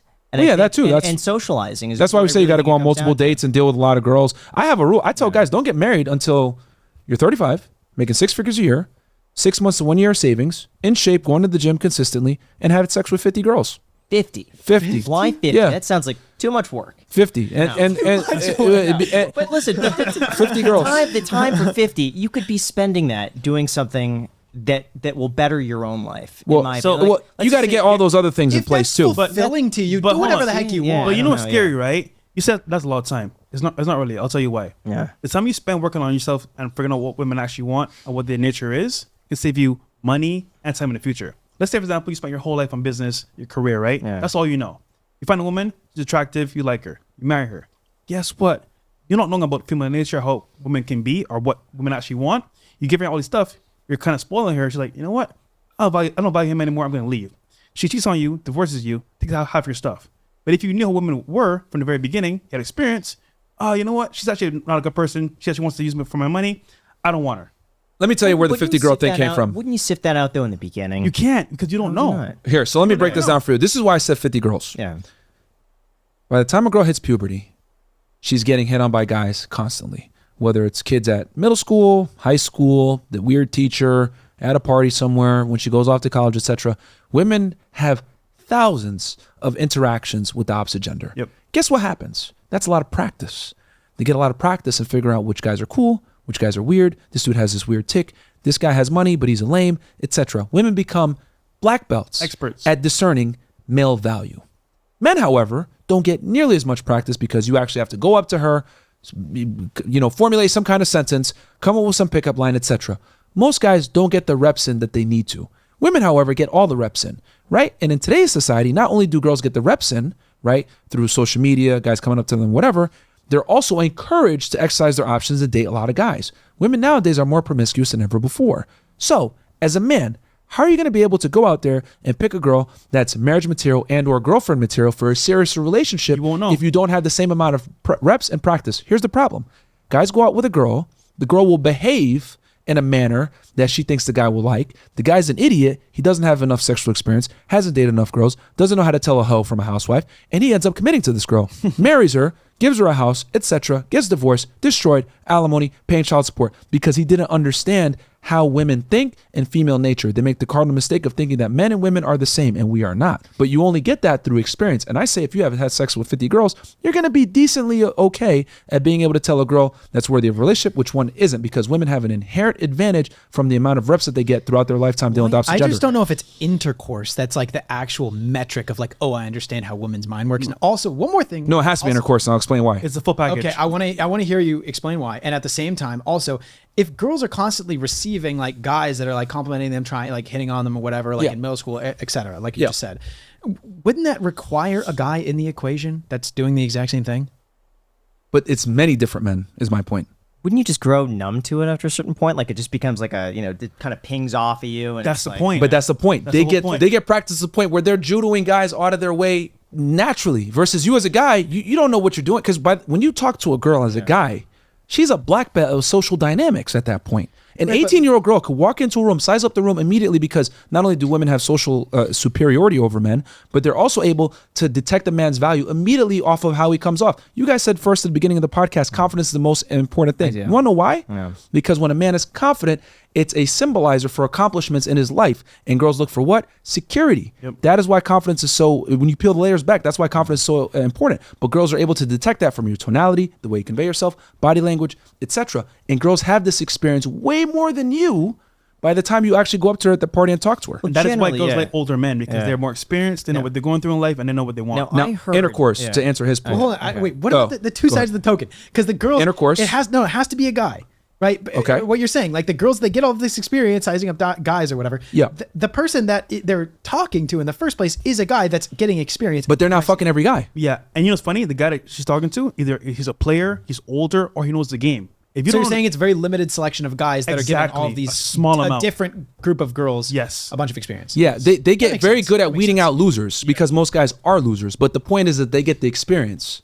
Girls get good at weeding out losers. Men never get the experience of weeding out loser chicks because they'll take whatever they can get because they don't get the same experience. I don't know. For me, I feel like it just seems like an arbitrary number, and I think you can find somebody without 50. Of course, can you have 20 and meet the girl of your dreams and get married? Of course. But what I'm saying is that generally speaking, you're going to be in a very good position if you have those 5 things in place that I mentioned to get out there and get married. Bible is to get just a married. foundation. If you can make it happen, then perfect. If you want to get married in today's day and age with all the risks going on, I think those are the minimum requirements. Now, is everything 100%? Like, let's say you make $90K per year, like, can you still, you're 10K off. fine. But what I'm saying is that you need to have experience with women. The main I've just always believed that if you have purpose, passion, you do what you love, you're excited about life, you have friends, you go out and socialize every now and then, I feel like that will naturally attract people to you. And then from there, as long as you have, the time and the resources to spend with another person, it'll happen naturally. That does help, 100%. And 100% that can happen to anybody. Yeah. We're just saying, is it likely to happen that way for most guys? Probably not. Yeah, men have to do that deliberately a lot of times. These things that you mentioned, it's really tough for a lot of guys. They have to put it in their head and deliberately go out and do it. It's very tough to do these things naturally. Yeah. They have to be taught a lot of times. They work a job that they hate, school didn't go well. We're just saying the average guy isn't having that type of success, being real with you. Dude, the average guy can barely get a date. Yeah. Girls flake like crazy nowadays because they have so many options. It's funny because we didn't notice either until we coached guys. We're like, this is really happening? Yeah. Dude, we were like, this can't be happening. This can't be real, but it is. It's sad, bro. Because the thing is that guys like us suffer from the apex fallacy. We think, oh yeah, it's not that hard. Like, yeah, girls are easy. Nah, man. Like a lot of guys are struggling. And the more I interview girls on our show, we see why. Every girl, it's crazy. When I ask girls, describe your dream man. 6 foot plus, over $100,000 per year. Yeah, I want him to have a degree, all this other stuff. Man, that's less than 1% of the population matches up what they want. And all the girls are chasing the same guy. And worse yet, they think they deserve him. But to be fair, that could be like a different, like the girls that you're having on your podcast are like they're from Miami. I've seen a couple of the clips. No, a lot of them from other states and other countries. Everywhere, bro. Yeah. And different education levels. Islands. But I feel like it goes the other way too. Like guys are going to say, "Who do you want?" You also have to think of what kind of girl would agree like, to come on the podcast in the first place. What was that? I'm sorry. You also have to think of what kind of girl would agree to come on the podcast in the first place. At the same time, we've had lawyers, we've brought a bunch of professionals on. Dentists. I feel like a lot of people come on just to disagree. And here's the other thing too. Okay. You know what? You know what's funny? I love when guys say this, like, or people say, "Oh, you guys don't bring on career women that are smart, that are educated." You want to know what happens when girls are educated and make money? Even worse. They have even higher standards. Yeah. And then what about the guys? You say that you see this all the time with guys, because me in my house, because I live in a house with 4 other dudes, and they don't necessarily struggle to go on dates and stuff. What'd you say? Pause. No, I'm just kidding. Don't worry about it. I actually have a good time. We have a ping pong table. Awesome. It's lovely. Yeah. But none of the guys in the house usually have, he thinks it's a frat house, trouble going on dates with girls. And that's just been my experience. And all of my friends at home, it's never been you just kind of either get a dating app or you just have to have the confidence to it's a numbers game. You just try and try and try, and then it will work out. I think it's just a lot of practice. But if you think about the guys that you talk to when you're consulting, those are guys that are struggling. So you're kind of getting, in a sense, a biased perspective. Remember, because you're by association. I have celebrity friends. I have guys that are regular guys. I have friends all over. I have a full scope. Dude, we deal with bullshit and we're famous. Yeah, exactly. These girls. Dude, nobody's safe. I'm telling you right now, your friends, bro, I guarantee you, bro, they deal with issues with girls. Wait, are you still in college? No. Oh, okay. I thought Graham was. I was joking. I call it a frat house. He calls it a frat house. Okay. But I'm just saying, in a nutshell, yes, they can get girls, but are they happy? Are they actually fulfilled? Are they being who they really want to be? My thing is you can get a girl, but she's respecting you. That's the big thing. Here's the thing, the numbers show it, man. There's more sexless men now than ever before. Women are swiping left on Tinder 95% of the time. Dating apps are a failure for most men. Most guys can't get a girl to respond to their DM on Instagram. But now, in fairness, okay, go ahead. The Tinder profiles I've seen of guys are terrible. They are. They're You're so right. bad. You're right. The DMs you Absolutely. see are awful. It's so You're right. But again, it comes back because there's... To me, the bar is set so low that if you could do anything below anything above the average, it's that sets you... It's two different things. It's two different things. It's, you got a sliding scale on both sides. So you got guys that are mediocre, right? And staying mediocre because they're watching porn, no good pictures, don't understand how women really think, etc. Then at the other end, women's standards are going up because they're making more money and getting more status. So it's creating a bigger divide between the two. So... it is what it is, but a lot of guys are struggling. The data shows it, man. It's pretty much it's what's the word? It's indisputable at this point that a majority of men are struggling to attract a majority of women, and a majority of women just simply don't like a majority of men. I mean, it's gotten to a point now. Think about it: the rise of OnlyFans, the rise of girls putting their cash apps in their Instagram, the rise of girls being able to make money simply for posting feet pictures. This wouldn't be going on if guys were getting laid. See, I just feel like that's a market. If people are going to pay for it, it's a business. If they're not hurting anybody, I don't see the... well, I'm not talking about the morality of it. I'm saying that the fact that it's even available speaks volume. Because my argument is that guys are struggling with women. But that doesn't mean every woman would automatically do OnlyFans. I think a lot of people out there would say, you know what? what? I envy the money I could make, but I'm not going to do that. My argument is simply that there's such a void in men being able to meet and attract women that women are able to negotiate in bad faith and monetize off of it. Yeah. That's what I'm saying. Why is it bad faith? I feel like if they're providing a product or a service and someone's willing to pay for that service, they're both consenting. I don't see that being an issue. Well, here's the thing. They're selling you a dream. When you're we talked about this with our friend Andrew, used to run a webcam company. What you're selling to the guy a lot of the times is attention and the possibility of meeting the girl. And that's what the girls do, is they create this illusion. They're going to meet you one day. You're going to build a family. You're getting this attention. So girls give you that, right? Without ever actually, intending on delivering it to you. How is your business broken down right now? So you want to talk first about the... Yeah. So we do YouTube, as you know. Yeah. We go live on our podcast. We have super chats. We have as well ad revenue. And then, for example, we have like super thanks and donations. Mm-hmm. And then we have Twitch as well. We have Rumble. And pretty much shout out to Rumble. Rumble.com. That's FreshAndFit. Yep. Go support them. And then we have as well real estate on the side. Yeah. And so I have 12 real estate properties. I've been buying crazy the past 2 years. Getting, obviously we had the interest rates were low, so it was free money. Lock in. Yeah. So I got 4 properties in Miami and then another 8 in Connecticut, and I'm looking to expand. So the real estate stuff is what I do on the side. I still have my fitness business as well. We do consulting, courses. We have sponsors too as well. Yeah. So I have another YouTube channel called Fed 1811 where I break down criminal cases, more true crime stuff for people that like that type of thing. I do serial killer cases, terrorism, etc. And I give my professional background in it. I'll watch a documentary or I'll cover a case and I'll give a former investigator's perspective on and things. I do vlogs, for example, our lifestyle site studio. We travel. I have a network called CEO Network where I bring people, millionaires from around the world, talk to our group, give them advice how to network and become successful. Pretty much that's another revenue for me as well. But yeah, the podcast takes most of our time because we shoot 6 shows a week. Yeah. So Monday we do Money Monday where we talk about finance, personal finance, making money, entrepreneurship. Then we bring in the girls for after hours. That's where we have all the girls at the table, the crazy stuff. And then Wednesday, Womanizer Wednesday, teach guys tips on how to date, whatever it may be, some kind of topic, right? Like 5 signs she's cheating on you or something like that. Then we'll bring the girls in again. And then Friday's either a call-in show or something fitness related. And then we have the show right after. So it's like daytime show, and then we do after hours, which is the nighttime show. And but I will say, each show's 2 to 3 hours. At the beginning of our career, we shot 7 days a week. Yeah. 4 shows a day. Yeah. Nonstop. Like 2 hours per podcast. Yeah. So now we do 6 podcasts a week, which takes quite a bit of time. And then we got our Clips channel as well, which that one's doing really well. And Patreon too. 46 million, Patreon. And locals. Yeah. Can you talk about how much it's currently making right now? Are you able to disclose? Are you the feds? Maybe. Come on, bro. Yeah. Let's just say we can buy a couple Rolexes a month. There you go. Yeah, I mean, I'm pretty transparent. I make 6 figures a month. So, I between my real estate property and everything else, so doing pretty well. All the money I make, I pretty much take it and I just go buy houses with it. Yeah. Either I try not to buy houses cash. I've done it before when a deal, there was no other way to get a deal, or if it's at the end of the year and I want the tax benefits. But yeah, pretty much most of my income that I make gets immediately invested into real estate. Also have some crypto, precious metals, and then I just started buying Rolexes and APs, but that I only buy pieces that I know that are going to hold value. Sure. And I bought a Lambo and I went broke. Yeah, and you like cars. Yeah. I saw the SVJ that you have. Very nice car. How much? Can you walk us through the finances of buying an SVJ? How much was the cost? Can you break it down? Well, I think for most people, you got to understand first, it's about the trust. Yeah. So, for example, those type of cars, get that loan, almost impossible, unless they trust you as a lender. Yeah. So what I did was I built my relationship with these lenders over time. So I bought a small car first. My first car was a Range Rover. Then I got the McLaren 570S. Then I got the Evo. Then I got the Lambo truck.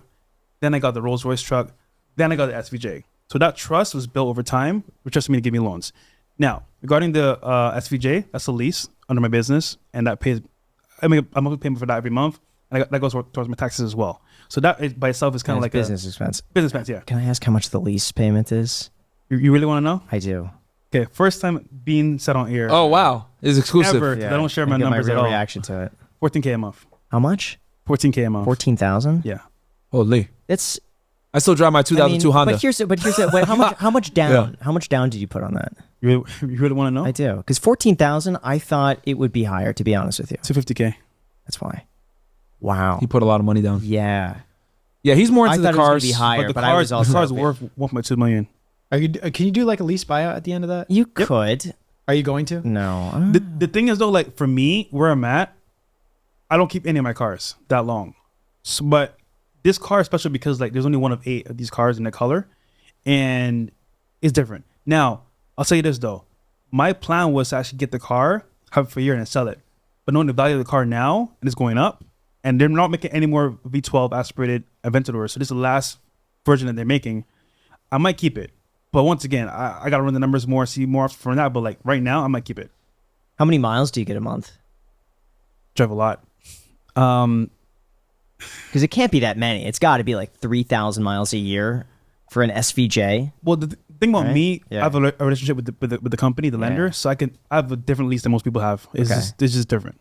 Okay. Yeah, he has a good relationship with the car people because it's tough to get those cars, and then especially in Miami, like there's people that want to get it, so he cut the line on a bunch of people and was able to get one because he had bought a McLaren, he had a Lamborghini before, he had like a relationship with dealers, and I pay off all my leases or I sell them. But yeah, I'm still aggressively buying up real estate. I just don't see where you get the cash flow right now. Like if you're buying deals, you have to buy like an 8 to 9% return to make sense over 5.5% treasuries. I'll tell you this: I'm getting 12 to 13% cash on cash returns in Florida, in Miami, which is like crazy good. Yeah. But yeah, the houses are a little bit more expensive. Like you're gonna need at least 150K or whatever to be able to put a 25% down payment on these houses. But Connecticut, I'm finding good deals over there too. The only problem is that it's a blue state, but the benefit for me in Connecticut is my family is my management company, so they run it. I pay them, and then they. I invest, I buy, and then they go ahead. The only risk to you is if a lot more rental inventory comes on the market. That's my biggest concern, is that a lot of people right now, if they don't need to sell, they're going to rent. Yeah. And rental listings are exploding in terms of what you could get. And I'm worried that if you rent out today, you're going to be getting a lower rent a year from now, just because there's going to be more on the market, more for tenants to choose from. That could be the risk that I see. Yeah, I look at it like when you own though, you're in a good position because let's say because no matter what, like you can either always increase the rents, get another tenant, or if it's that bad, you could go buy another house. Well, you might not necessarily be able to increase the rents. Or get another. That's why I said get another tenant. Possibly. But the other tenant might be at a lower rate. Depending on where you're at. Like what I found was shocking was that, and I didn't really look at rental listings or anything here in Vegas, but Alex's rent was going up $300. I'm thinking, okay, let's just take a look at what's available. And you're finding places now that are bigger, nicer, better location for less money. And they're everywhere. And we're looking, and they're coming on the market like several a day. Yeah. Within a few minute distance from here, cheaper than what he's currently paying. Yeah. Vegas is a unique thing because you guys are building out. That's true. You guys are like there's endless land to build on because you guys are out in the middle of a desert, right? Versus that's some of it, but the other part of it is simply people locking in at low rates, can't get the price they want for sale. They'll be landlords, and so there's just more coming on the market that people weren't thinking of 2 years ago. Yeah, Dubai has the same problem. Yeah, they're just like building out even more. Makes sense. So it's a risk, but I think if you're cash flowing 13%, you got a lot of margin on that. Where even if you break even, you're still paying down the mortgage. Exactly. You're still getting benefits. So it's like, and it's appreciating at a good rate too, especially Florida. Florida's great for appreciation. So are you all in with the stocks right now then? In the index funds? No. I'm a third stocks, third real estate, third cash. Okay. Basically. And the cash, I want to buy more real estate, but I'm just like in a wait and see approach it right now. Okay. Yeah. Okay. Because I'm just not finding any deals. Like if I want to lock something in at 6.5%, you could find that. But it's kind of for all the work and all the extra stuff, it's just not worth it for that. Like if I could get a guaranteed 10% return, I would do it, given it, Commercial? Have you thought commercial maybe? That's what I'm looking at. Oh, you're looking at commercial. Okay. Yeah. All right. Yeah, that one you could be a little bit more creative with increasing NOIs, maybe increasing rent or doing whatever. Right. But yeah, you got to get. Oh, you know who we had right before you guys was Ben Mala. I don't know if you know him. Oh yeah, he came on our show. He's awesome. Yeah, he's hilarious. Yeah, he's funny. Yeah, man. Yeah. He's roasting my ass. Yeah. Oh, he's hilarious. He's funny, man. Listen, he's roasting all of us. Okay? Yeah, I'm sure he was. But he was telling me to get some land and build a commercial space on that. Like there's more margin in that. But then it's like then you buy yourself a job for a year and a half, 2 years. Yeah, it's like is that worth it to work a job? Yeah, so and you got to get a construction company and everything else. Yeah, so I told them like if I'm not doing YouTube and I have all the time in the world, I'd love to do something like that and like be on the job site every day and just like be a part of it. I loved it. Yeah, but it just doesn't make sense if your time is split. Yeah, you got to be on. Yeah, you got to be on because then they'll get lazy. Like they won't do what they're supposed to do. But the ROI on a video you make, bro, versus like all that work, is it really worth it? Yeah, at some point it will be. Like I like to think the real estate for me is always a good fallback, and I want to replace income. So if I could be like, if I buy this real estate and it could replace X income, so if the channel something happens here, then I always have that to fall back on. It's like mentally I feel better with that. Okay. Yeah, and YouTube. That's like, the same way I was when I left the government. I was like, I'm replacing my government salary with the real estate, and I was able to do that. Now I got another goal of what I want to make passively. But that's the beauty with like real estate. Like, how many doors do I need to control to make X, Y, Z amount of money a month? Yeah, and YouTube is a grind. As you know, is, dude. There's so many factors outside of your control. It is time consuming, and the one thing that I've just grown exhausted of is constantly thinking about the algorithm. Yeah, just like you finish a video, you feel great for an hour. Yep. Video's doing well, fantastic. I could zone out for an hour, have a bite to eat, relax. But all night I'm thinking like, what's the next topic? What's the next thing? Graham, what's the next? Yeah. What did I learn from you? Yeah. You weren't as good as your last video. Oh, I did say that, didn't I? Yeah. Jeez, I forgot. I got to take the course. Only as good as your last video. Don't forget that, guys. That is true. I've got more selective now about the videos I posted because for years, really since 2021, I've been posting 3 videos a week. Regardless, so if there's nothing in the market that's happening, I'll find a topic to talk about. I'll come up with something that I could talk about. And Jack knows it's like every year I've been like, this is the year I'm going to go down to 2 videos a week, and I've been looking forward to it. But then I keep doing 3. Yeah. But I'm down right now to 2 videos a week. Nice. So and here's the other thing too, like it's got more competitive with the pandemic, right? Gosh, so many new YouTubers, That's and it's the like, thing, like I was watching you back in, when I was still an agent, right? Because I was like, all right, I want to make more money or get better with my credit. But now all these other finance YouTubers that came on the scene, right? Yeah, fantastic. That's the part that's hard for me. Yeah, because it's difficult for me now to compete with all of these other channels who like I feel old in the space. At 32, I feel like I'm ancient. And here's some 21-year-old who's coming up who has all the time in the world, who's dedicating their life to making this one video. Yeah. And they knock it out of the park. And I'm looking at that thinking, that seems exhausting. I don't have the energy for that anymore. Yeah. So it's tough to compete. The thing, like back in 2018 when I was doing this, when you would post a video, there were maybe only 10 other people posting those videos. So it's easy to stand out. Yep. But now when you have 100 other creators, each posting one of their best videos and they're spending a month on it, but you get 100 people all spending a month on it. Now you have 100 pieces of content. The bar sits so high that for me to do that, I just don't have the energy to. What the pandemic effectively did was it created a bunch of new YouTubers, ourselves included, and the production quality went up. People spent more time at home, so they were watching YouTube more than television. And now I would say YouTube has effectively replaced cable television. Oh yeah, 100%. You know what I mean? Yeah. So more people tune into YouTube now for entertainment than like regular TV, cable, whatever it may be. What is it? HBO, all that stuff. People don't watch that crap anymore. They stream their entertainment, if anything, in Netflix and YouTube. So like the concert creators have like kind of come on a point where they're damn near TV level production. Oh yeah. Yeah, so I look at fame-wise, bro. YouTubers are like widely known as like famous people because that's what people watch. I get stopped. We get stopped all the time. I'm sure you do too. Like we get stopped all the time. Hey, sign my book, or you changed my life, or I broke up with my toxic girlfriend because of you. Yeah. She went to the club and I got rid of her. Oh, no. You know what I mean? Going back there. Yeah. You know what I mean? So it's really great. To get that satisfaction. But yeah, it's competitive now, man. How long do you guys see yourselves going in the current route? Because I feel like for YouTube in general, I think I mentioned in the program, it's like a 5 to 7 year lifespan. Yes. And I'm approaching 6.5 years, so I'm like the end of my life in terms of like YouTube. That's a good question, man. Well, people are already starting to copy our formula with like bringing girls on and debating them about intersexual dynamics. Whatever podcast. I've started to see them a lot on TikTok. Yeah. I wonder why. So, a lot of people are doing what we do, which is fine. I mean, hey, competition is great. We're just going to continue to innovate because our biggest thing where I don't think anyone touches us is we don't just talk about girls and debating girls and showing how delusional a lot of them are.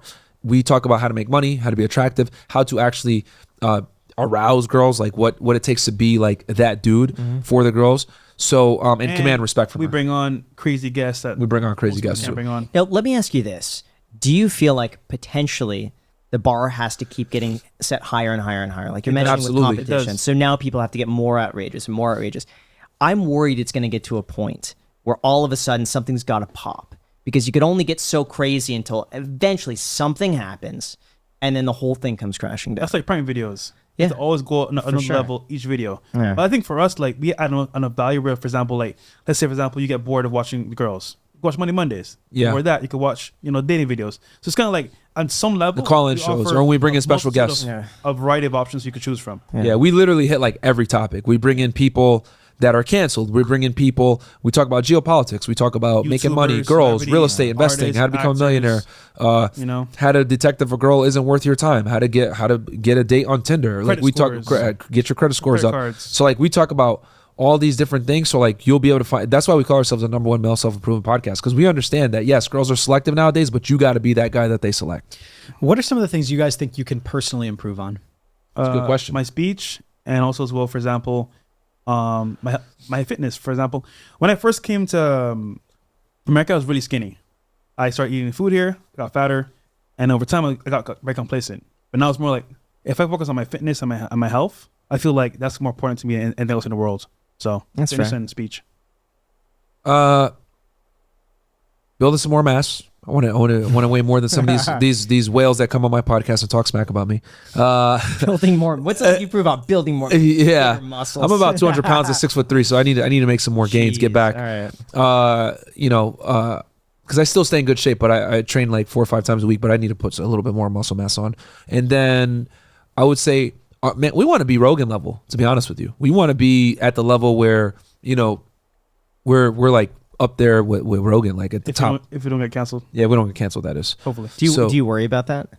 That's always a thing. Yeah. When you make content like this, where you're very critical about other things, we're not just critical about women. We're critical about a bunch of different things, right? Yeah. The politically correct, liberal side of the internet. We're very critical of that. So whenever you make content like that, there's always that risk of that. That's why we're on Rumble as well. Rumble.com/FreshAndFit. So the Rumble. But yeah, and I think Rumble is going to be huge in the next couple of years as well, because more and more content creators are going over there. But don't you think now that you have to? Shouldn't you be a lot more careful in terms of what you say? Just because you have a bigger audience, you have more eyeballs on you. Now it's worth it to almost scale back in a sense in terms of controversy, just to build something that is bigger and more sustainable.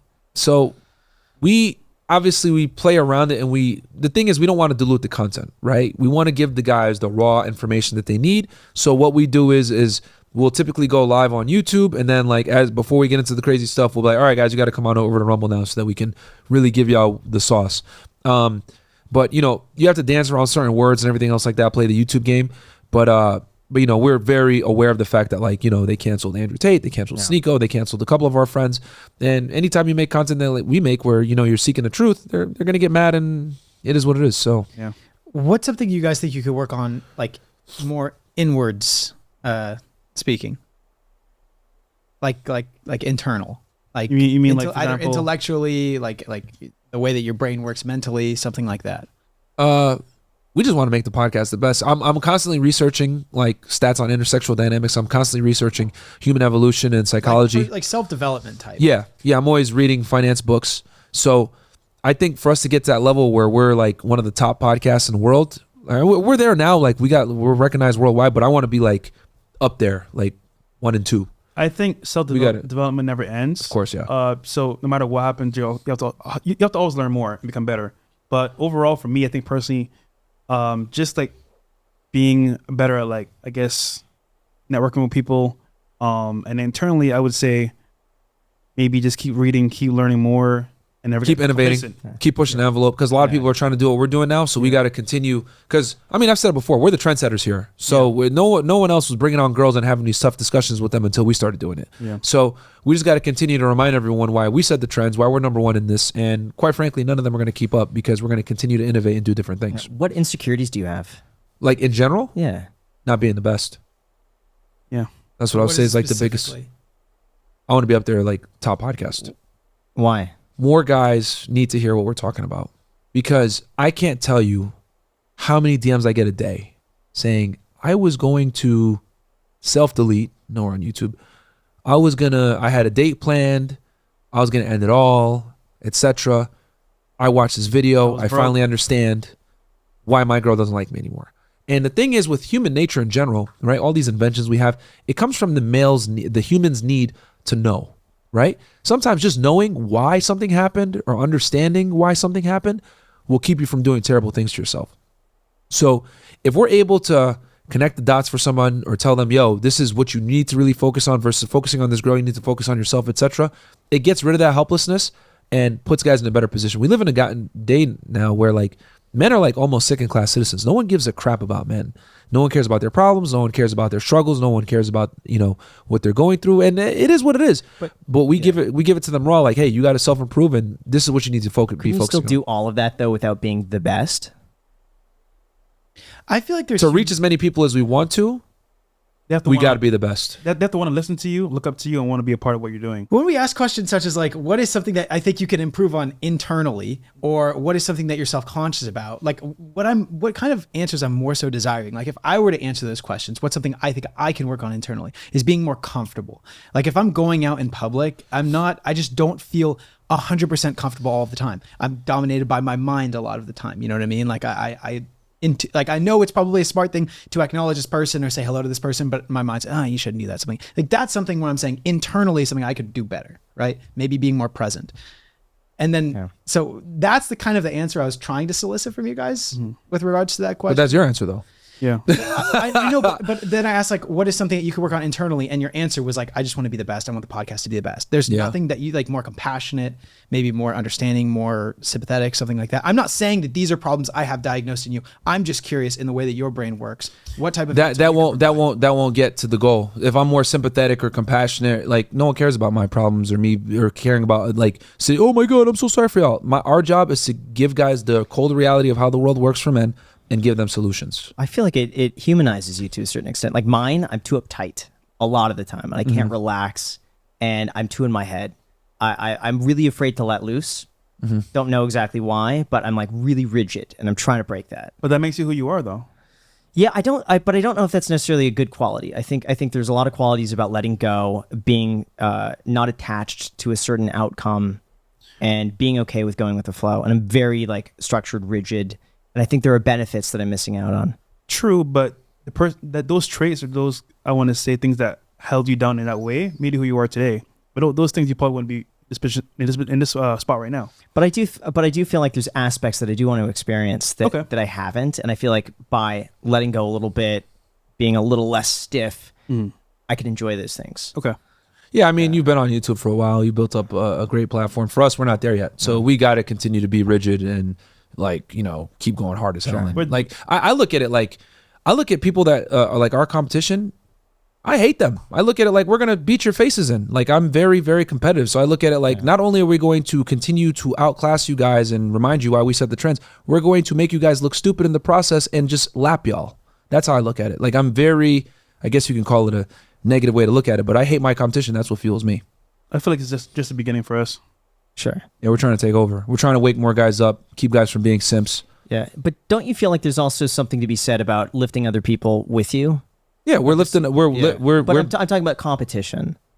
For what? No, fuck them. Why? Well, what if they have the same mission as you? Because the end all be all isn't like, sure, maybe it is to be the best, but I would assume it's also to help what you diagnose as. We're the best at what we do. I don't think they are. We're gonna. I look at it like their competition. That's cool. We're gonna continue to remind everyone we're the best. And also, if that was the case, they would have did it before us, not after us. We refuse to lose. But here's the thing: someone could see what you're doing and say, you know what, they're messing up in these places. I'm gonna take what you're doing, but I'm gonna fix these few things. Like when I looked on YouTube originally, it was Grant Cardone, Ty Lopez, a few people like that. And I was looking at what they're doing, and I'm like, I like it. There's an audience for it, but I could do it this way. And that's how, like, that was my entire approach, is seeing what they're doing, but like putting my own spin on things. And I have a feeling a lot of people will see what you're doing and find, here's a few blind spots that they're missing. Maybe they're too controversial. They're too this. Maybe if I take a more middle approach, I'll attract a way bigger audience. Well, you know what's funny? Yeah.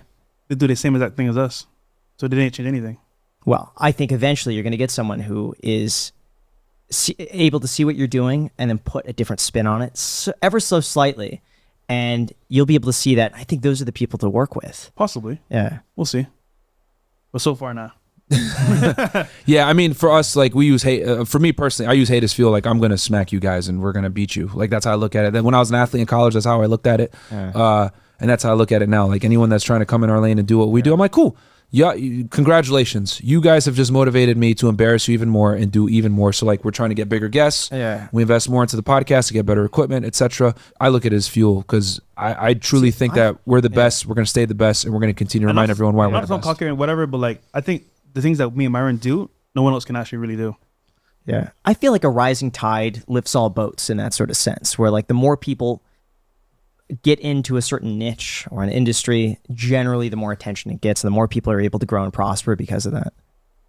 That's just been my experience. The finance would be a great example of that. The finance space, and the more people watching finance, the more my own content gets recommended.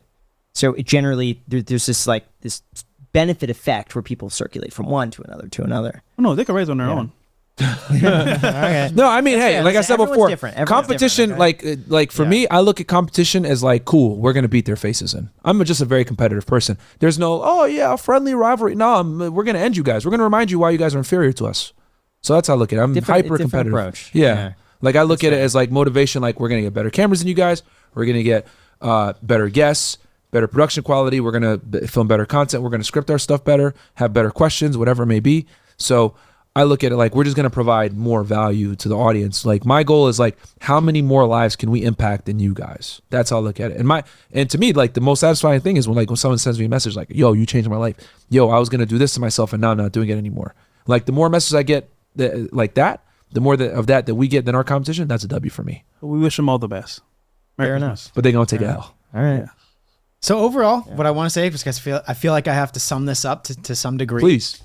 I respect what you guys do. Okay, I appreciate the fact that you guys feel like you have cracked the code to dating, and you feel an obligation to preach to, in your minds, improve other people's lives. I respect that tremendously. I think everybody needs to do what they find to be right at any given moment in their life. Now, if I were you, I would potentially go about it in a slightly different way. I would try to be a little bit more compassionate, because in my opinion, if you're going around and you call a girl a hoe, or you are demeaning towards certain people, I think that it will yield the inverse effect that what you're setting out to achieve in the first place. I think you're going to convince other guys that girls can be hoes, and I shouldn't yes, sure, you shouldn't tolerate, but make it more of an inwards experience rather than, yeah, that's their own problem. It's more so like I'm confident, I know what I deserve sort of thing, than like these people, they have problems, they don't know what they're doing. That's what I would say. That's it. And I think overall, I'm happy you guys came here, and I'm happy to discuss these things. Yeah. Fair enough. I mean, I look at it like guys just need to protect themselves from girls that don't deserve relationships, because when guys get in bad relationships, that's how they get their lives ruined. So our goal is, my thing is I want a guy to be able to like meet a girl, size her up, identify if she's worthy of a relationship or not, and then allow him to make the decision versus having the wool over his eyes and making a bad decision. I get what you're saying too, 100%. However, I would just say like, understand that like most people are not going to receive it well if you water it down.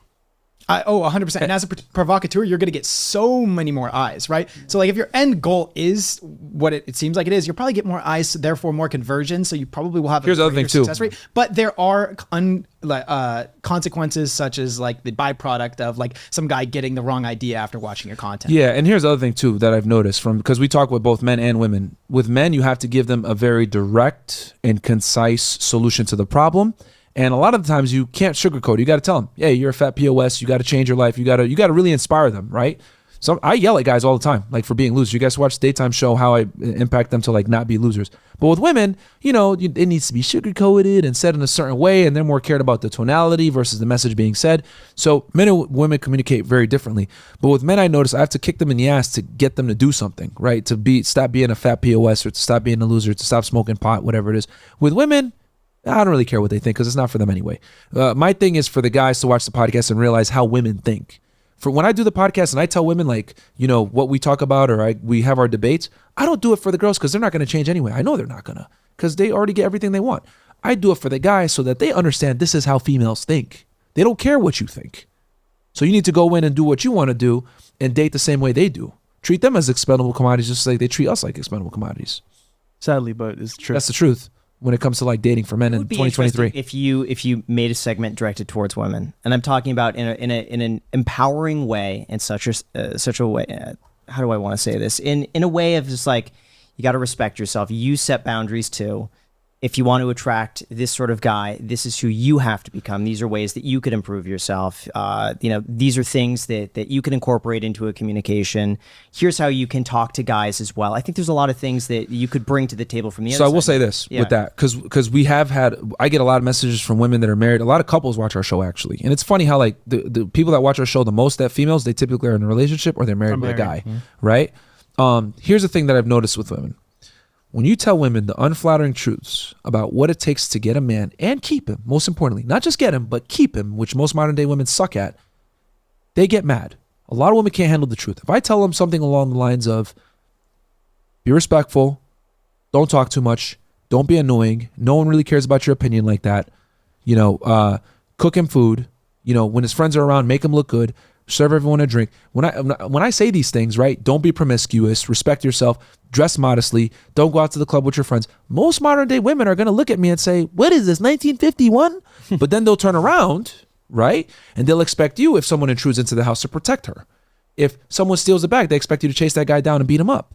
They expect you to be the breadwinner and pay most of the bills. They want you to be a traditional man, which is cool. I agree. Men should be traditional, but they don't want to be a traditional woman. That's my issue. So when I tell women, you want a traditional man that's going to be chivalrous and treat you well, you need to be a traditional woman. But let's say they don't want to do that. A traditional man, though. Most women do, though. Most women do. That's the problem. They want a guy who pays the bills, assertive, dominant, whatever, because attraction isn't a choice. This is what women are hardwired to want.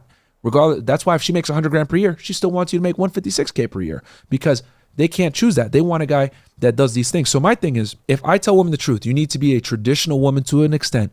Don't be a whore. Protect your youth. Protect your fertility. Get a guy when you're still at your peak. Don't chase a career in college. Girls are going to look at me and say, ugh, what are you talking about? But this is the truth. This is how you actually get a guy and keep him long term. The problem is that modern day women are great at attaining a guy, but they suck at retaining a guy after they have sex. Most girls can't handle the truth when I tell them, oh, and then accept the fact that he's going to probably want to have sex with other girls. That's the biggest one they can't accept. Happens all the time, though. I mean, we could agree to disagree on certain things. Fair enough. Fair enough. I appreciate your fair enough. perspective. Fair enough. Final question. How Sure. happy are you guys out of 10?